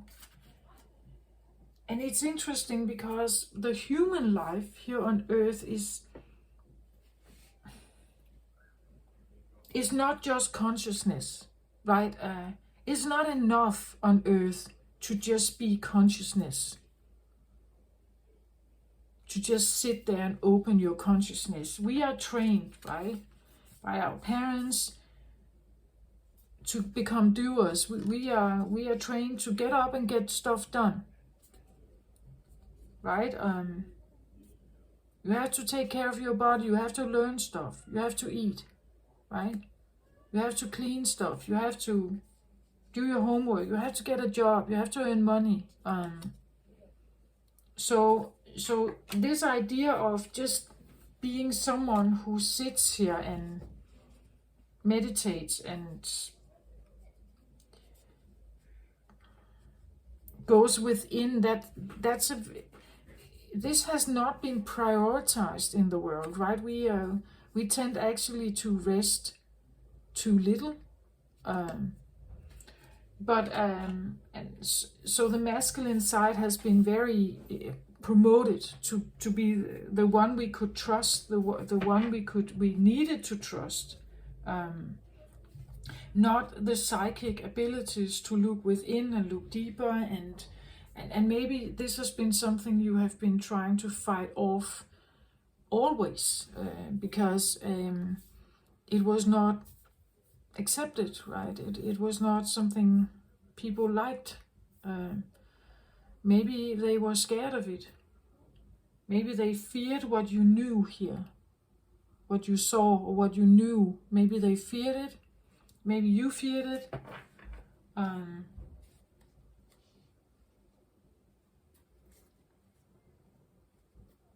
What you could potentially see here. I see it almost like this is someone who is handing. It's almost like they have a sword and like they're handing it to you. Like, this is your sword. This is your truth. But this could be like an angel, right? It could be like a guide. But you have maybe been fighting off seeing them all your life here. Because how they came across was maybe quite blurry here. Now you're trying to reconnect maybe with this, but it's still blurry. You're still on guard. And you are maybe also reminded of previous, I said this is childhood, right? Or it could indicate maybe even past lives. That there has been struggle about this, right? This could be dangerous territory somehow. At the bottom of the deck, I get the Two of Cups here. Yeah, well, the Two of Cups here, it's like the yin and yang becoming one. So there is like a deep urge from within you, I feel like, subconsciously here, underlying. There's a deep urge on Earth, but also I feel like with the energies you are dealing with here, to reconnect with something very vital. Here we even have the fish, if this is Pisces, right? There's a deep urge to reconnect with something deeper, something more, something beyond, something benevolent, something good, right? Something loving here. And of course it can be something vital within you. Maybe you urge to long to reconnect with someone here who has maybe strong Pisces in their chart, but otherwise I want to say it could be the feeling of an internal union of something, an internal union of something. But I still get the feeling that if I do this, if I somehow connect with my shadow, if I somehow connect my energies here, will I lose something here? Like there's a danger to connecting with something that deep, right? Something that deep and something that beautiful also. Two of Cups is like two cups that feel they want to exchange something with each other, but the cups are full here. So these are healed souls, right? Healed souls element that come together somehow.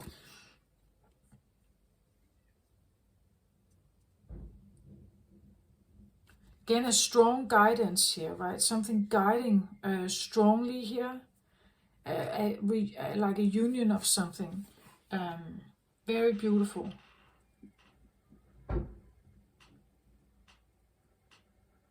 It could be that this is someone you've lost, right? They died, maybe. So they are on the other side. But if you become this powerful person, you will be able to connect with them on the other side. You will be able to connect with them maybe in other parallel universes or multiverses or something like that. With this energy here, there is a sense of eternity. Like this is an eternal union. This is an eternal energy that you could connect with, I feel like.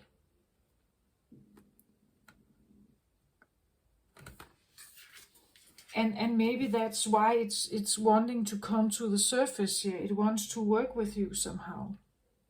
Underlying, it can be subconscious. It can be something you have repressed or tried to forget about, but now it's like it wants to. Like it wants to like come forward here.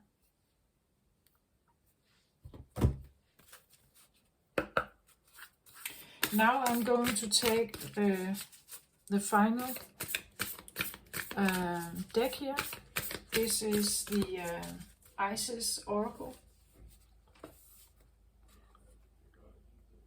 by Alana Fairchild. This has been a deck that or at least maybe not this particular deck, but I have felt like I should work with Isis energy a little bit maybe for a while now. And I went to the store and decided to buy new decks, and this one was the first one I saw, so of course I took it.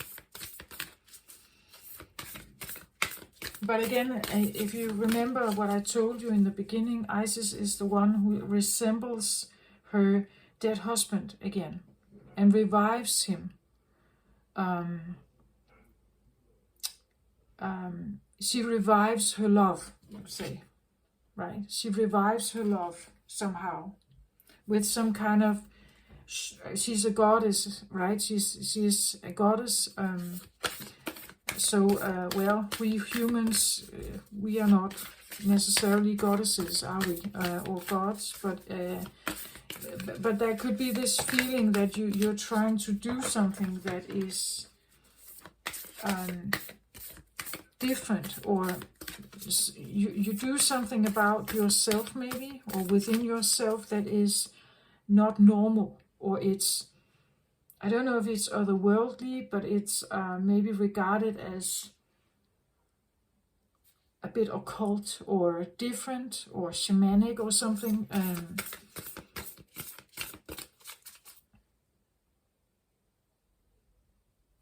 And you could, maybe you're fearing what people would say, right? Maybe you fear what people would say if you told them the truth about something. You could even be fearing that if you allow other people to have like a knowledge of what you're doing, that's what is going to break the castle, right? It's then you don't have the stamina to keep going maybe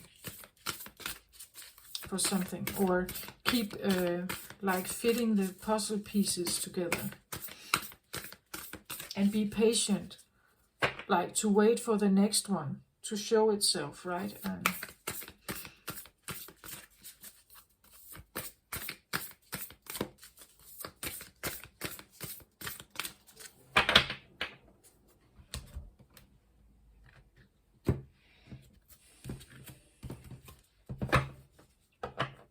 Isis is an extremely powerful goddess.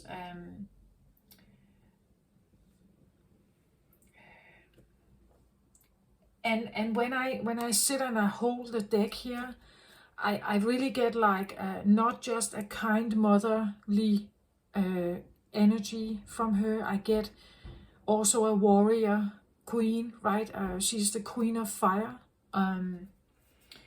I get a warrior queen from her. When she puts her mind to something, she's going to get it, or get it done, right? That's kind of what Isis also represents. She can be a loving mother, she can be a devoted wife or queen to Osiris, but she is also quite determined to like, if something is really dear to her heart, she will go for it. That's very much Isis as well. She's quite powerful. So I get the dark mysteries here. It says, enter the chamber of the dark goddess. The dark mysteries. Interesting. Could there be something about like the underworld, connecting with the dead, or like speaking with the dead?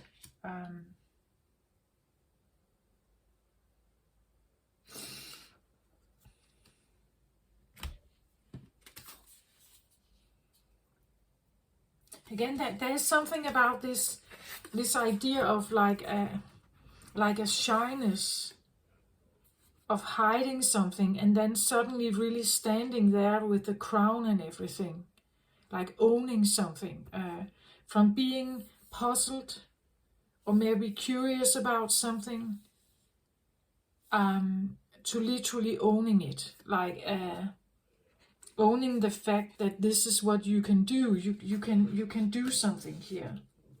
Something that you may have struggled all your life. You may have feared it.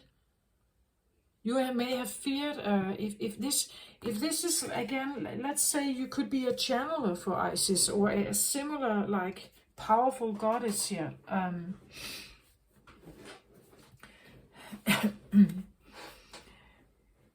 It could be the feeling, is it going to take over my entire body? Like, is this, what if I cannot come back being me, right? I remember when I listened to the teachings of Cryon for the first time. Cryon is channeled through a guy called Lee. They have been, you could say, cooperative partners. They have been cooperative partners for many, many years now. But Cryon has said that when Lee initially was healing and going through a transformative process himself as Lee, he had no idea that he would come across Cryon. He had no idea that they would be partners.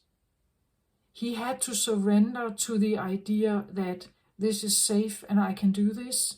He's my partner. He has been there always, and I allow my body to be the channel. My voice, Lee's voice, is speaking Cryon's words, right? The teachings come from Cryon, and Lee is the channel for it. So there could be this idea that if I sit here, something is coming and is going to maybe be voiced or felt in me somehow that has to do with something else here. Like a different energy, something else, big here, big, something else, and very big here.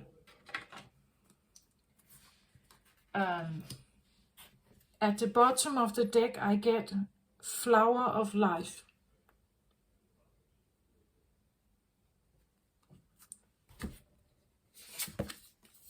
So it says divine creativity and manifestation. Yeah, it's something that really wants to it's like,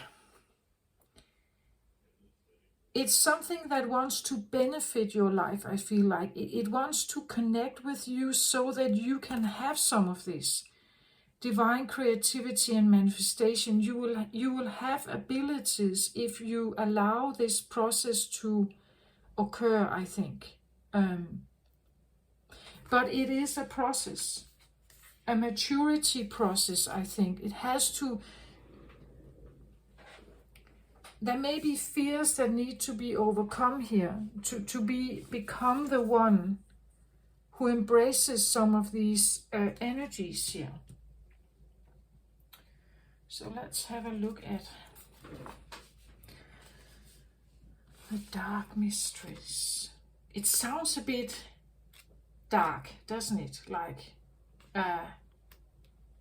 what if this is dangerous, right?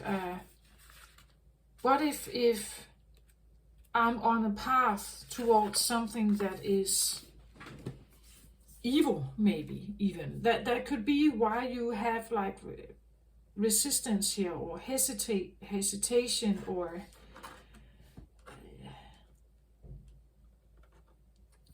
maybe you feel like, I don't know what this is. I need to become an apprentice. I need someone to teach me some of this. Otherwise, I may be doing this wrong, right? What if I do this wrong, I could lose myself, perhaps, right? Something like that. The dark goddess calls to you to her. Sorry. The dark goddess calls you to her inner chamber, where she holds a test and a gift for you. The test is your willingness to meet and release the fears within that have been secretly holding you back. The gift is freedom, peace, opportunity, and prosperity in all its forms. Will you accept her call? Your time for deeper initiation is here. When the dark goddess calls you, it is a life-changing experience.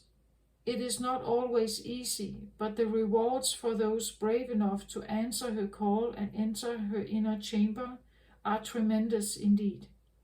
The rewards are a life lived more fearlessly, the gift of loving and being just who you are in truth without having to impress or bow to another out of fear or rejection. It is a more open and expansive way to live, and it attracts the bounty of the Dark Mother, her gifts of love, opportunity, peace and prosperity, well-being and wisdom. It takes a strong soul to go through this test and into the liberation it delivers, but you are ready, dear initiate of the light.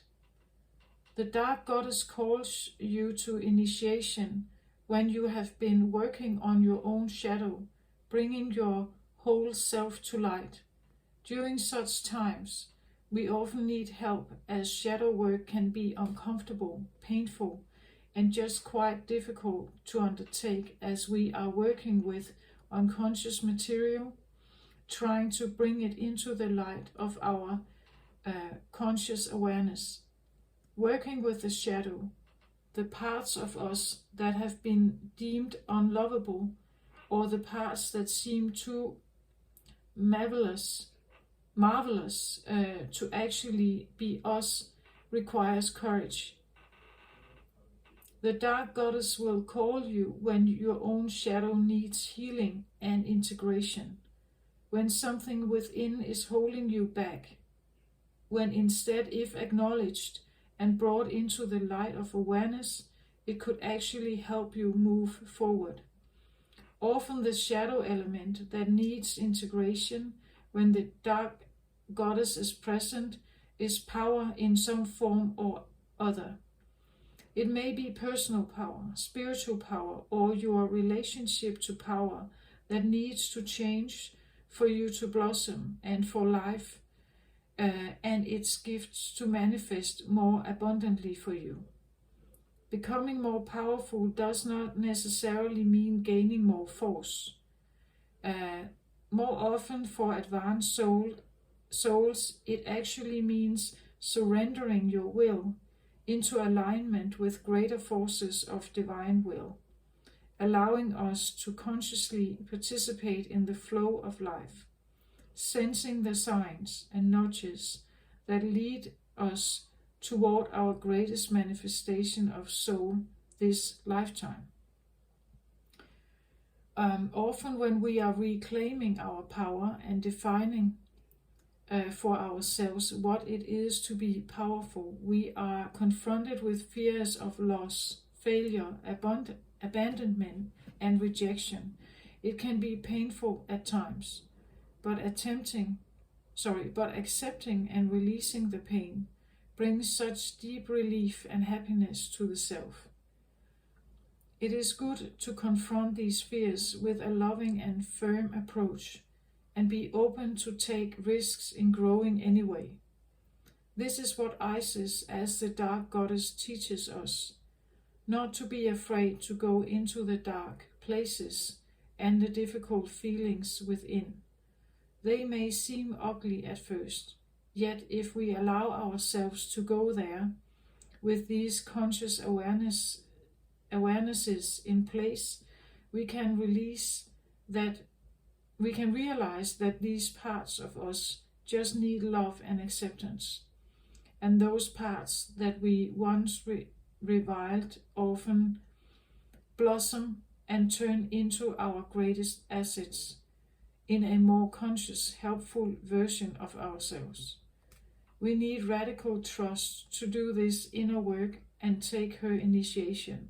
The Dark Goddess will support and nurture you through her tests as she guides you to receive the gift of more of yourself, no longer shackled in fear and hiding away, but ready to be in the world with brightness and vigor.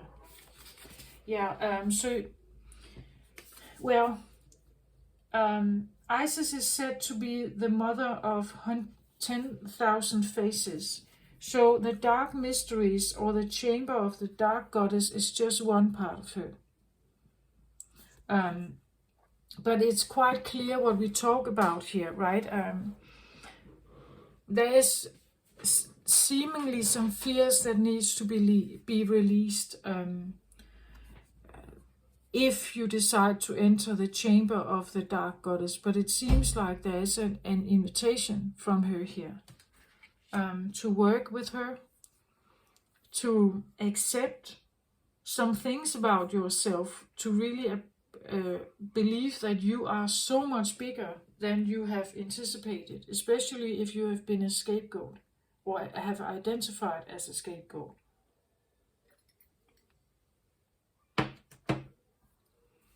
There's a lot to gain here. There's a lot to learn, to see.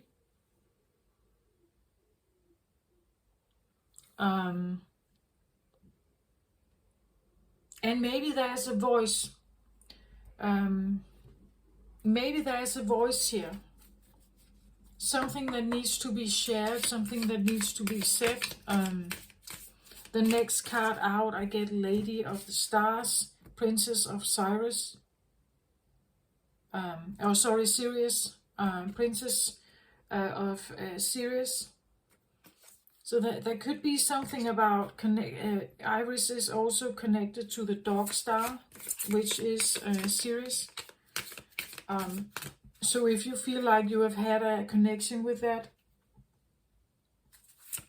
there could be something with this energy as well. I even want to say there could be even Cancer energy here, because I made a reading recently for Cancer that says something about flowerless rose. And here we have the flower of life, right? So it seems like maybe I'm just tapping into different energies, but they all somehow pertain to the same stuff. They all want to bring something together. They are all part of the one, right? Each zodiac is part of the one, and all of them seem to be wanting to build something or work something to unite something here.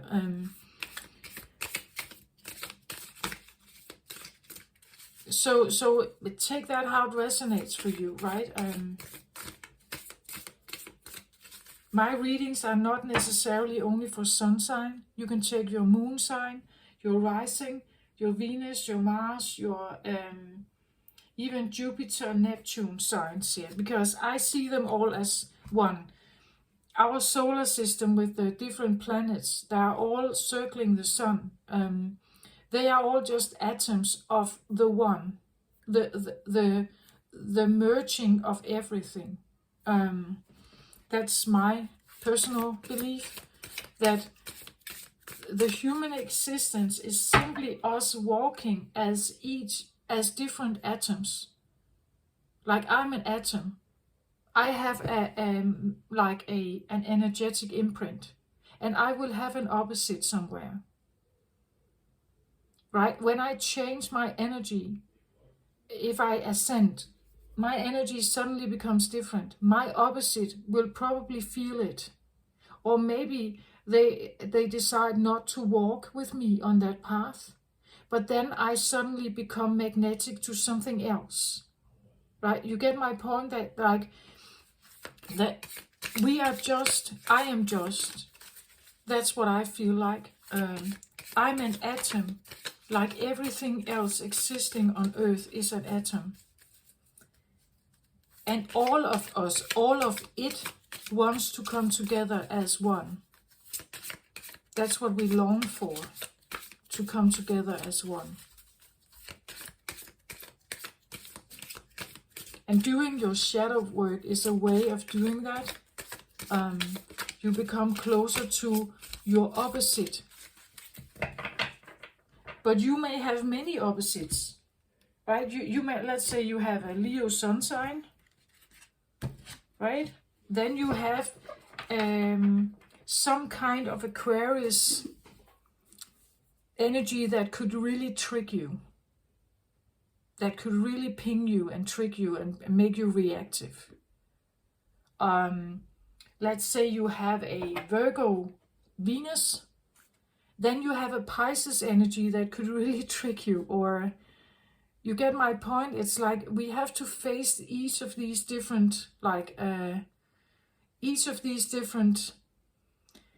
shadow elements that are surrounding us in all different kinds of areas.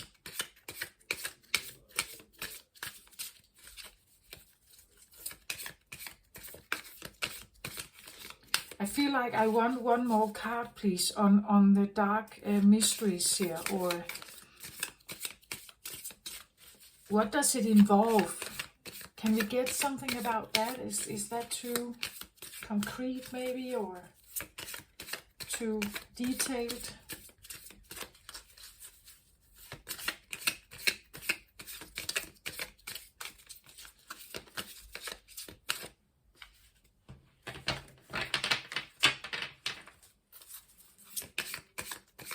I just feel like, could we get a little more?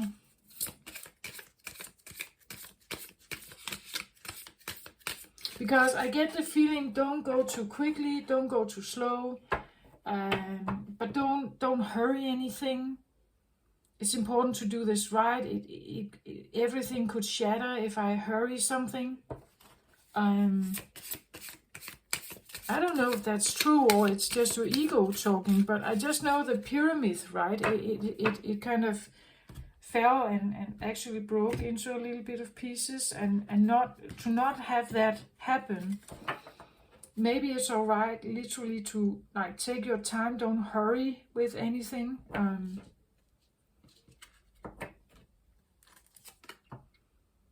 So it's the tower, and we see how someone is falling off the tower here. The lightning strikes, or something is exploding here, burning.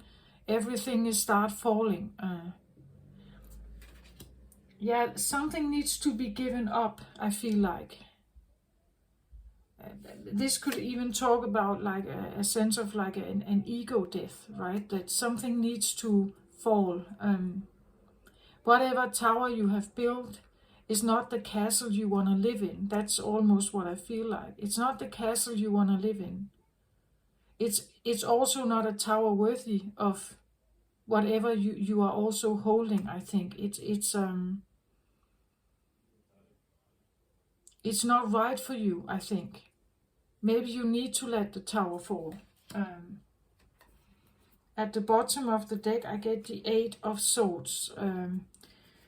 Well, this is interesting.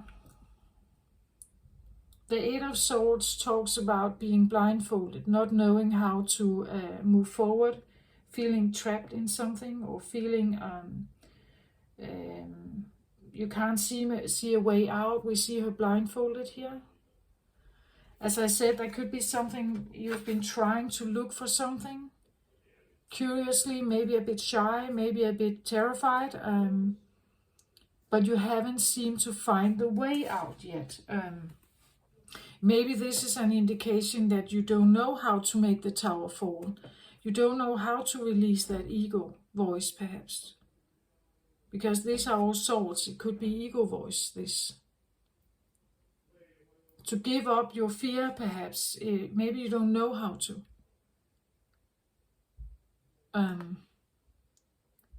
To let the tower fall means that you should get yourself out of a state of being that you may have been not liking, but it was safe at least. So letting a tower fall means that suddenly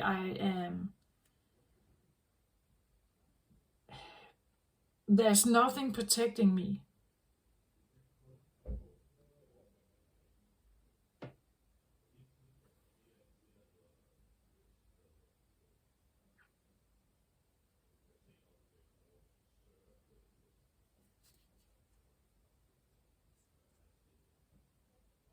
It could even be, what if I do build the tower or the new castle here?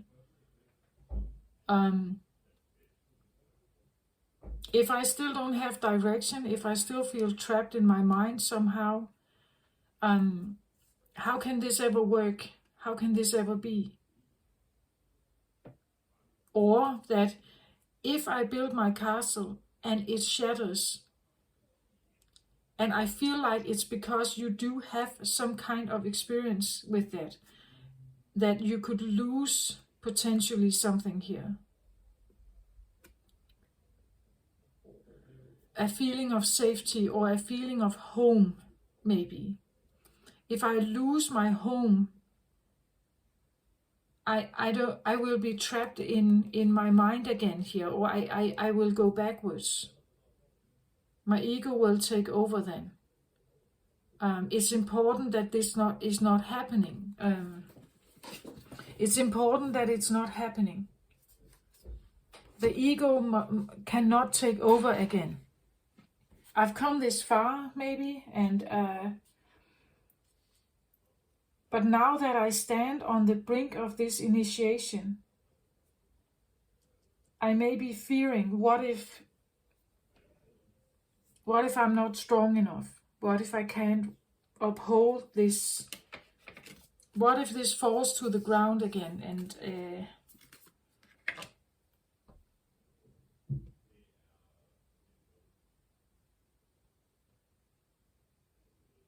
like this tower, clearly he feels unsafe. That's why he's jumping, right? Where I am is not safe, so I have to jump. Like taking a fall, I jump even though I don't know where I'm landing.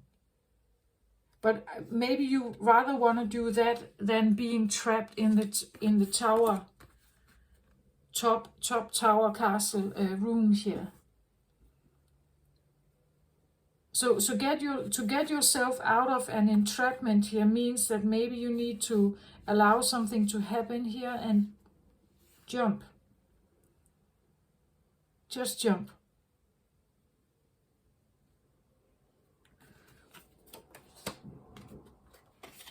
This talks about a tower falling, right? It talks about giving up something that may not have been built on solid ground. And here we can have the fears again, right? The fears, make sure that you're not building on fears, perhaps.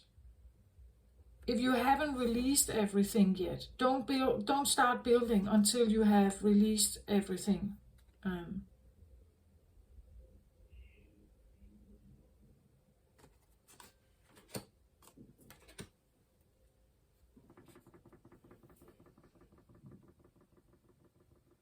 Can I have maybe an advice card, please? Actually, I feel like the tower is an advice card.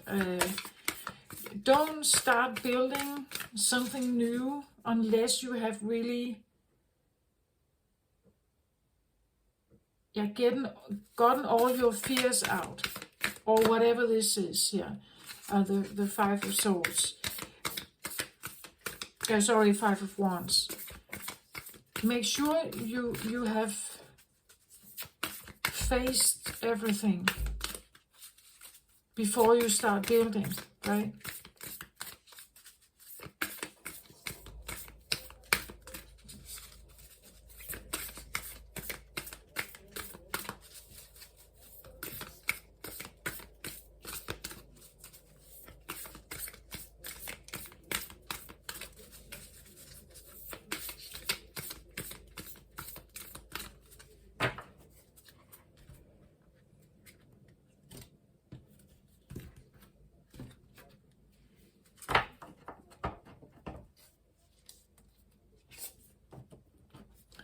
The bird's nest. It says 3 of Forces.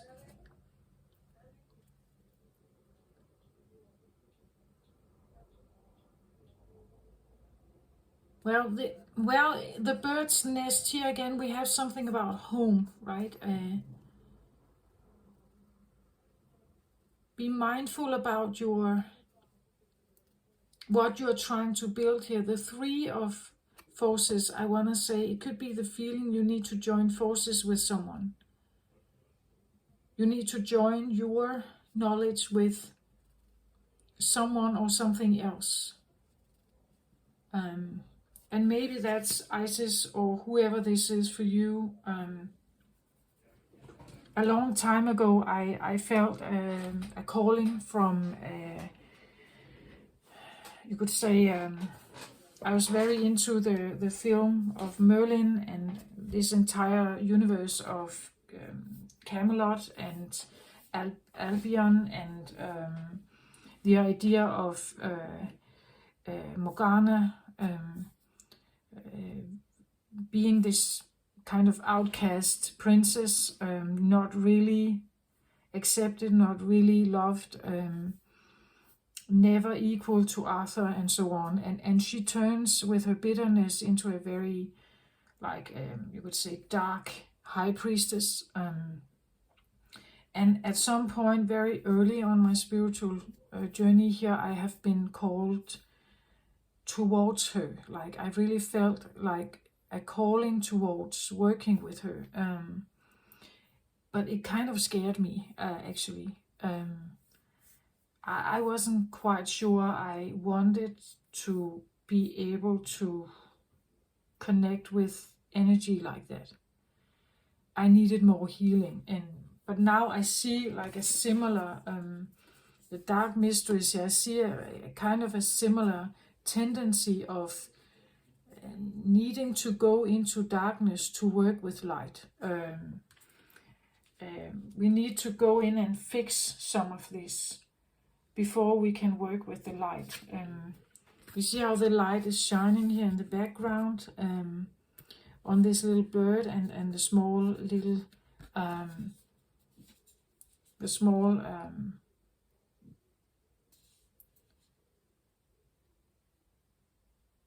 yeah, of course she's attending to them, but it's like the bird's nest for me kind of represents motherhood, right? Like the mothering, caring, nurturing, protecting, keeping something safe until it actually can manage on its own. And sometimes maybe we need to cooperate with something else to get that done, like to have this safety here somehow. Let's have a look at the cards here.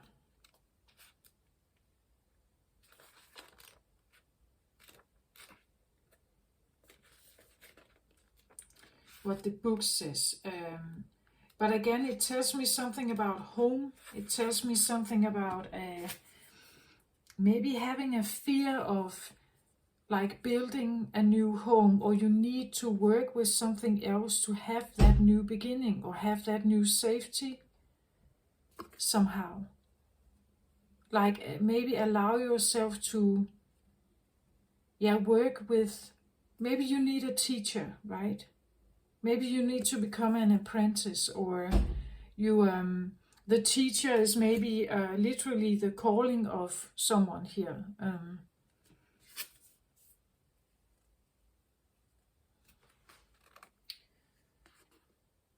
A strong, sturdy nest cradles a new family of birds as the babies are fed. This card represents the force of creativity and expansion. When you receive this card upright, it is a signal to focus on starting new things or expanding. Perhaps your business, your network of friends, or indeed your family. There may be some effort involved.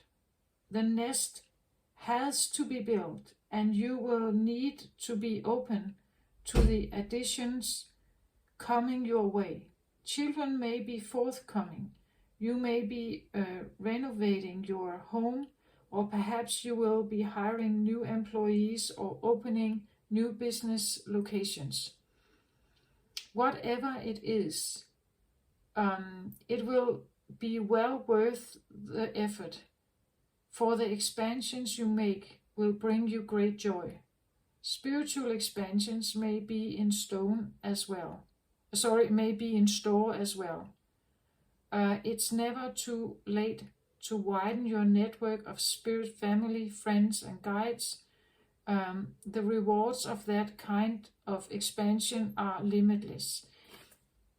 Somehow, I feel like it could be something about like a family endeavor. Maybe you choose to work with, well, children, old enough children, of course, to open something, or you give responsibility to like your children if they are old enough to become like take over a business or something. It could be that you involve your children in your spirituality, in your work, and when you do that, you open up for even more incoming knowledge here, right? But it could simply also be that you allow yourself to work with the energy that is present here, that wants to evolve and expand. But I feel like it has to do with like, it could be something about like home business, working from home, something like that. Or even, let's say you want more, you want your maybe an existing kind of business to grow, and you are you want to maybe market whatever you're doing in a broader way, and you need to cooperate with someone to do that, or they can help you get more views, or they can help you get more sale online maybe, or something. But the Three of Forces typically talks about you joining with others. So you join your forces or your ideas or your creativity with something else, and then it can become more successful. Could be a home business, something like that. At the bottom of the deck, I get the Six of Roses. This looks a little bit like a battlefield for me. It says the War of the Roses.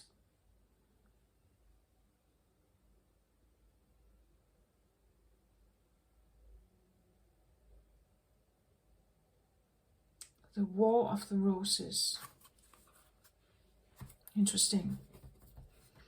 And I just mentioned something, maybe you're dealing with a Cancer also here, because I said something about the flowerless rose.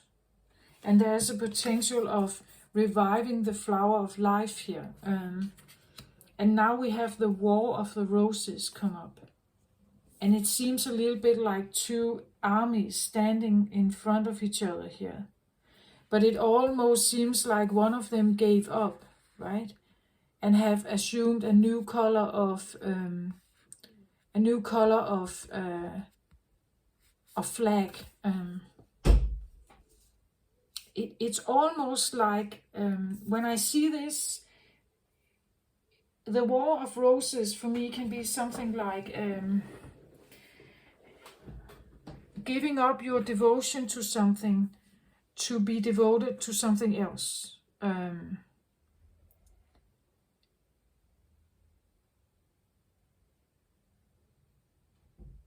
But it's a decision made out of war, perhaps, like a real, very strong, difficult strives here between two parties. We even see this one holding the flag high, and here it's lowered, and this is even put on the grass. Something totally given up. There could be something about maybe you have family strife with something.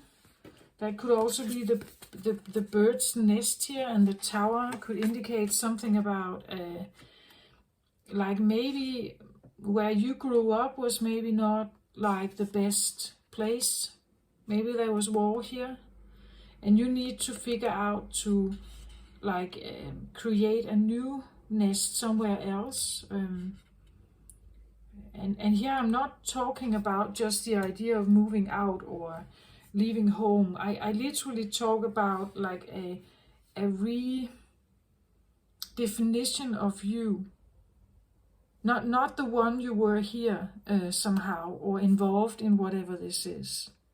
Whether you gave up or you retreated or you just went the other way. No matter what you did, it's something like, this is about building something new. We need to let the tower of something unstable fall to build something new, but maybe you feel like you don't know how to do that, or you have felt like you didn't know how to do it.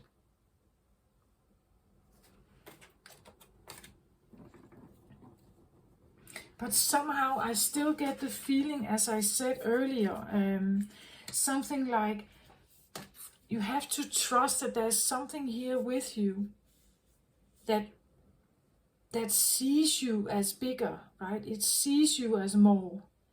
It wants you to succeed. It's here to help you. And it's part of yourself. It's something that it has been very like repressed maybe, or it has not been allowed to like blossom somehow. But it's here, but it has been blurred, or it has not been easy to see the way forward, like the direction has not been there.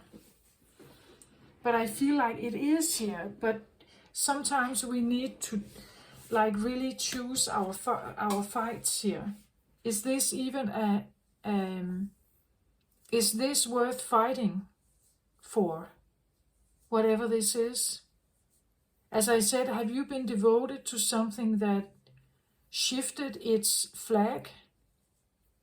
Or have you shifted your flag now that you realize the war I've been in with something never stops, or it's endless. I'm literally walking away from this, or I choose differently here.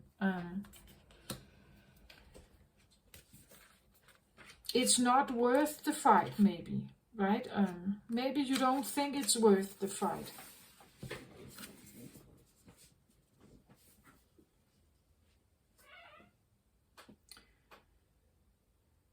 Storm clouds gather in the sky.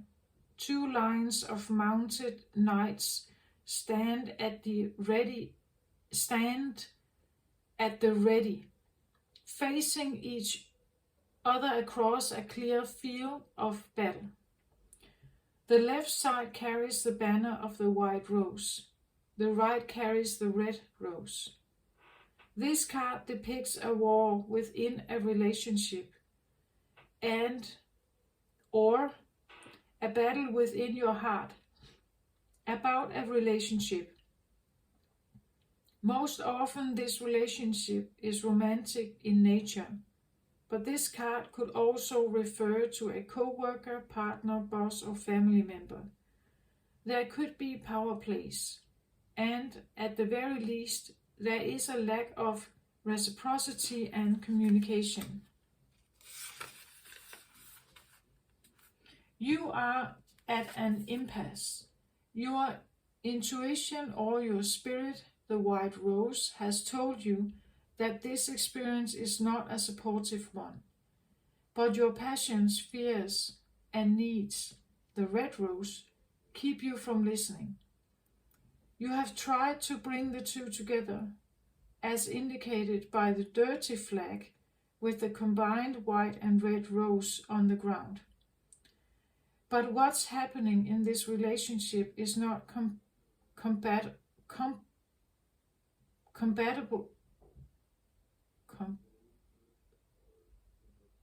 Is not compatible.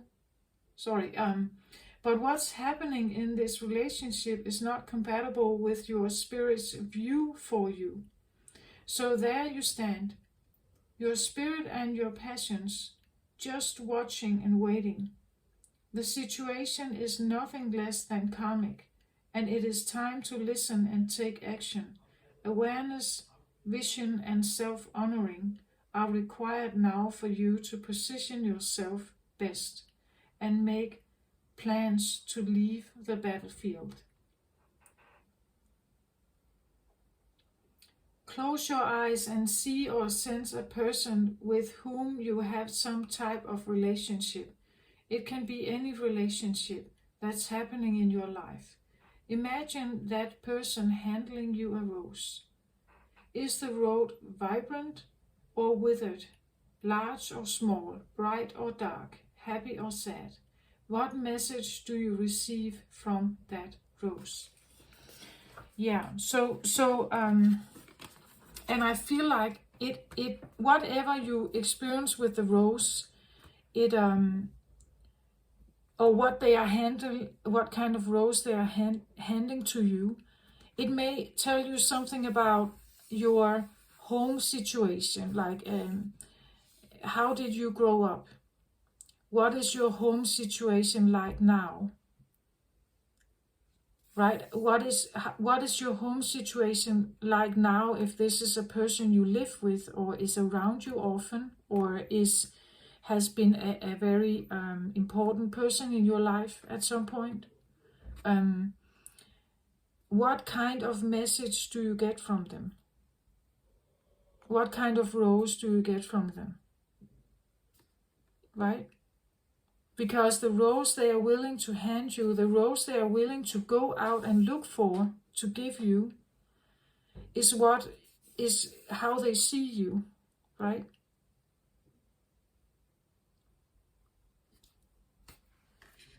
That's how they see you.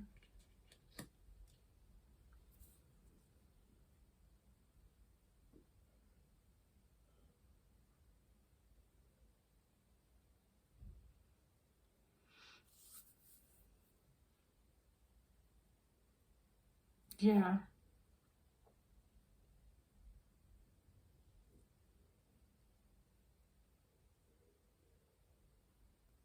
So it seems like an internal process that is on, like, and very very uncertain. How you may love them, right? You may feel there's love here, but maybe they are not presenting that to you, or you're not sure.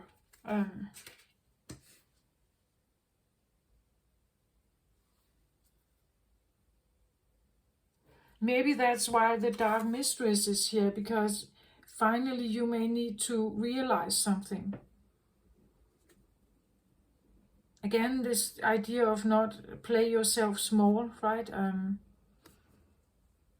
That you are supposed to be respected or honored, seen as valuable, worthy, and everything. You're worthy of the best, beautiful, most significant rose, right? You're not supposed to get a little like withered rose from anyone.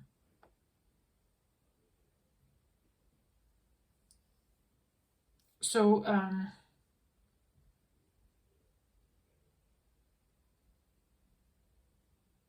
interestingly enough, it's like, when you look at this, right, I said it's like someone wants to hand you something here, and there is actually a rose here, but there's also a sword, right? So the one you have in mind, if this is the one you have in mind, you think about, right? Whom you have very much love for here. What are they handing you? Are they handing you a little blue rose and a big sword? So are they handing you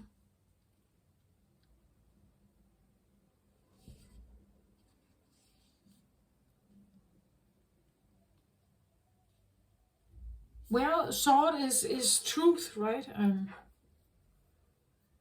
It's communication.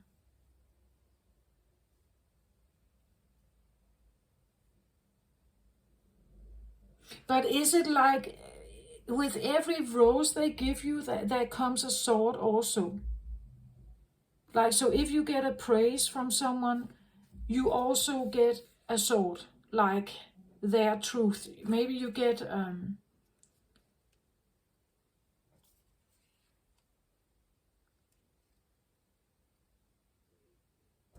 well, if this is their sword, depending on who they are here, are they nice or are they not nice? Are they a friend or an enemy here?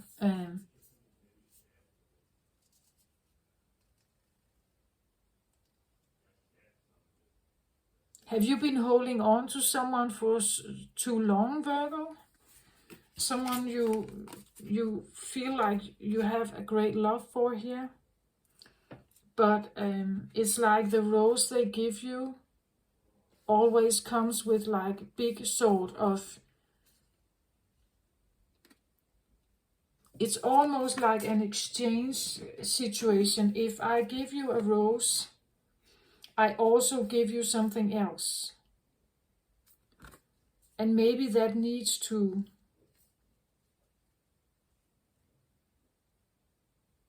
stop. I don't know. Normally I wouldn't say I see this card like that.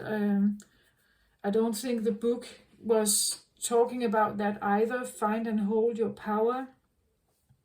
Also find and hold your truth, I think. You're not supposed to get a rose and then get criticism or something.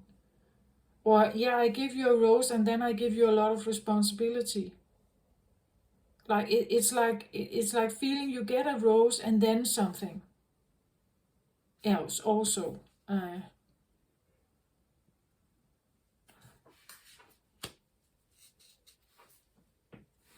Maybe that's why you are not willing to, or you haven't been that eager to connect, or it has been very slow. It has been difficult.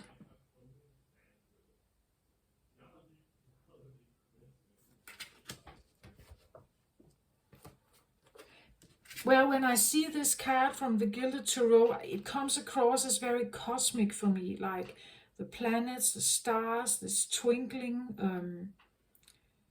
The big one here, kind of shining very brightly, and we had the Princess of Sirius here, like that. There could be like a message, like a clear-cut message of this is someone I love, but there's something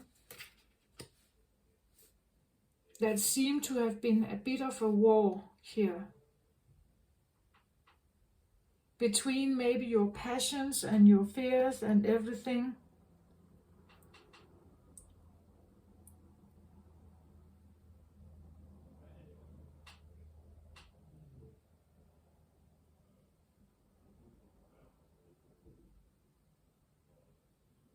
Something you need to figure out, and maybe that's why you have this reluctancy to just jump right into something.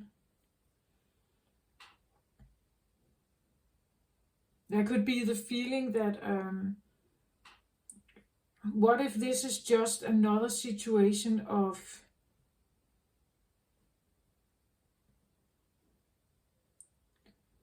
being abused somehow? If I put my body if I allow my body to be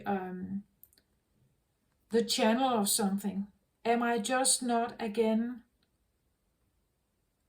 putting my body at risk for something, and I don't know what it is exactly? Or am I just not putting myself at risk again for something bigger than me somehow? It could be that feeling.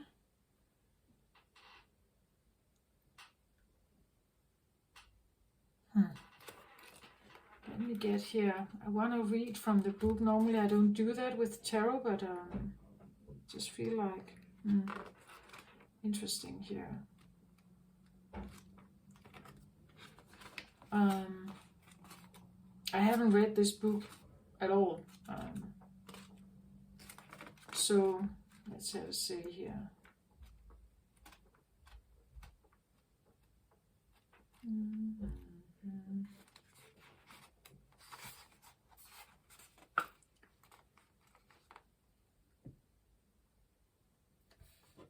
Now I'm just reading what it says. I see if there could be something in here that somehow gets me to understand what this is about. A blonde woman and a brunette man joins under the shadowy light of the moon. Their union creates a unique energy that is mystical and beautiful, just as the High Priestess, Major Arcana 2, joins the poetic music of the heavenly bodies with the scientific charting of astronomy. The blonde feminine and the brunette male unify opposing qualities. The result is as magical and intriguing as the High Priestess. There's something about, like High Priestess, enchantment, fantasy, fairy world, a magic world somehow. You are faced with the opportunity to partner with someone, whether it is a romantic union or a business venture. Whichever it is, the potential for creating something very special is there. Honor the gift of the moment and enjoy it. Be aware of unrealized potential. If all the elements of a strong partnership are in the place, but not forward movement is made, the moment may be lost. Enjoy the magic of the moment, but do not let it enslave you. Do not let it enslave you. Such an very interesting here. There's opportunity for something magnificent here. Strong partnership, right? But it shouldn't enslave you. There is something about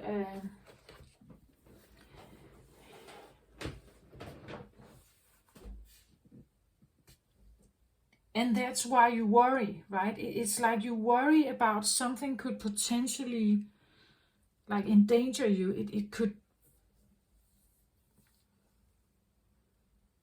fall down. It could fall to pieces. It's not safe, or it's you're battling two different forces here. Like as it says here with the Six of Roses, something about your passions, your desires, your longings, your fears maybe, but also something about like what may be the right thing to do. What's the white rose? What's the right thing to do?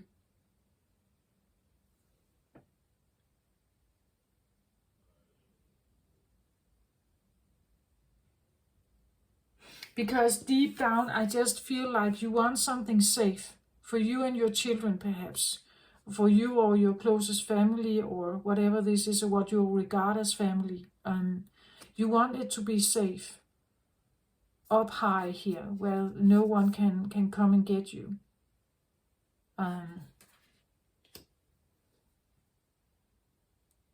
We even have the butterfly here, right? Indicating transformation. Maybe you really want to transform your life from a sense of a battlefield into something like a beautiful partnership where there's potential for children and everything, right? But there could have been the feeling that what I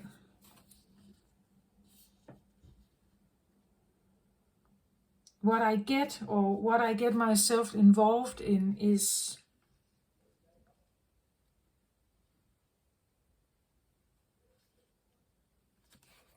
somehow dangerous, maybe. It has the biggest potential of something, but it also has the biggest downfall. Like there's definitely potential of also falling here. And there's only one person falling in this Tower card, right? It's like that I am at risk. If you feel like you identify maybe with the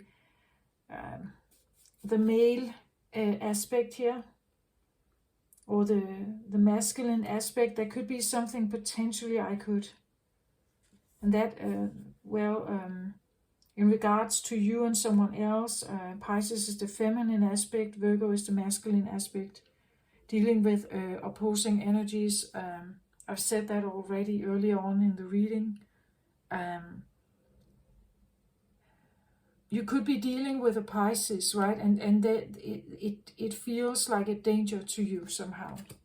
Especially if this is a shadow aspect of you that you want to connect with, or you know you should connect with it somehow, but it just doesn't feel right.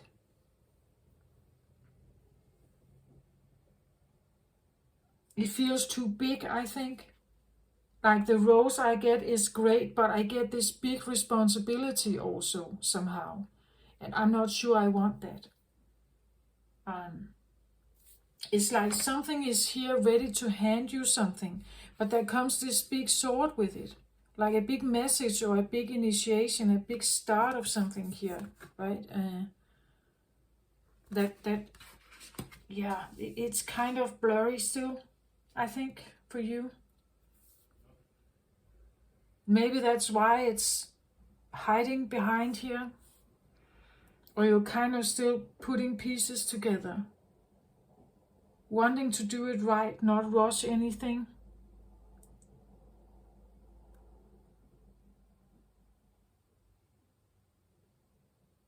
Again, a Buddha is not made in one day, right? He has done a lot of work to become this one.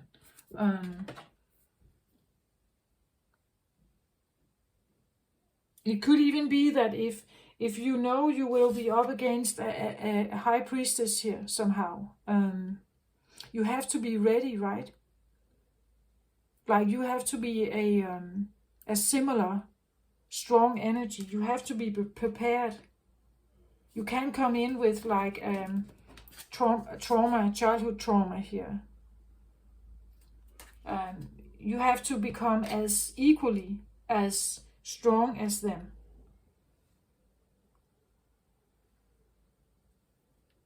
To be able to handle that energy. Because you need to be, that the potential for this beautiful connection is there, but at the same time, it shouldn't enslave you, as we say. So therefore, you need to be powerful also, right, Virgo? Or you need to be able to withstand the sword that they give you. You only want the flower, maybe. You don't want necessarily the sword. Or if you want the sword, it's because you agree with it. Not just because they want to give it to you, protect it to you, or just, this is now yours. Here you are. You get my rose and then you get this. You want to take this if you agree with it, right? But only if you agree with it.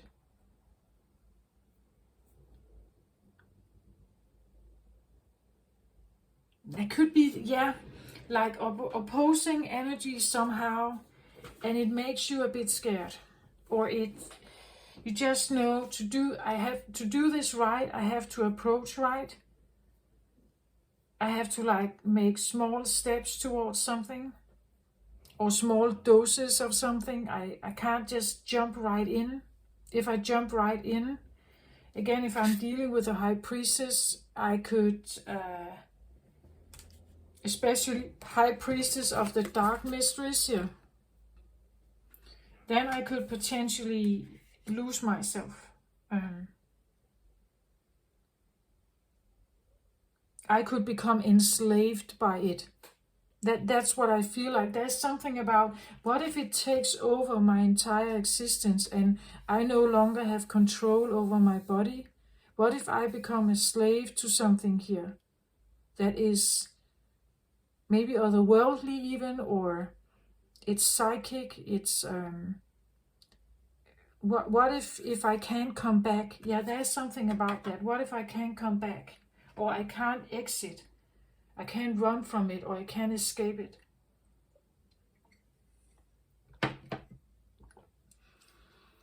It's almost like you need some kind of confirmation that this is safe, that it's safe somehow. And you will not lose yourself in this. Maybe you need to join forces with someone here. A healer. Someone who can help you transform something.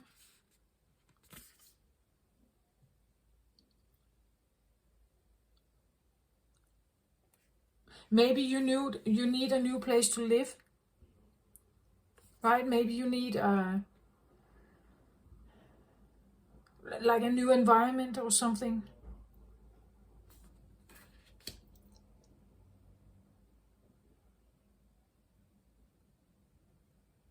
Maybe that's what you're trying to build here, a new environment, but it will be step by step, right? First you crack the eggs, then you feed the kids here, and then eventually they will be able to fly off, and your duty as the mom here is over, right?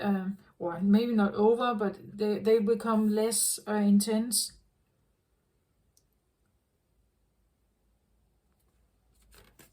Yeah, something like that. Okay, this is quite interesting, Virgo. I hope you're safe out there. I wish you the very best. Take very good care of yourself. Be mindful about the roses here, right? What that is for you. Become very clear of that.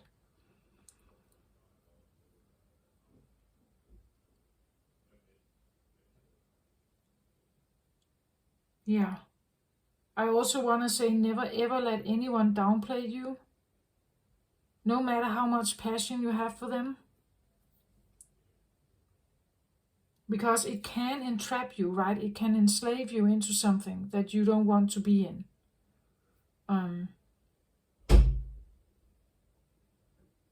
That is not a happy family, right? Then it becomes like codependency or some kind of dominance control situation. So you are right being cautious here, I feel like. Even though there may be an opportunity here for something.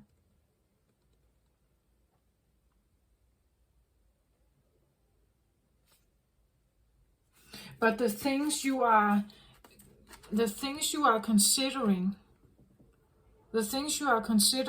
in this love situation is whether you will be facing something from the past again, right? Whether they hold the same energy. Are they coming in with the same energy that I have already looked or been facing? I don't want to do that again. I don't want to be enslaved by something, no matter how attracted I am to someone here. So I think you are right taking your time, Virgo. I really think you are.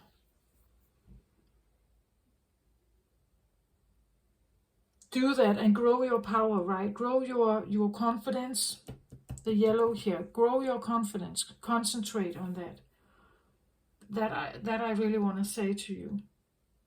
Take very good care of yourself out there, Virgo. I send you my very best. Love and light to you. Bye-bye.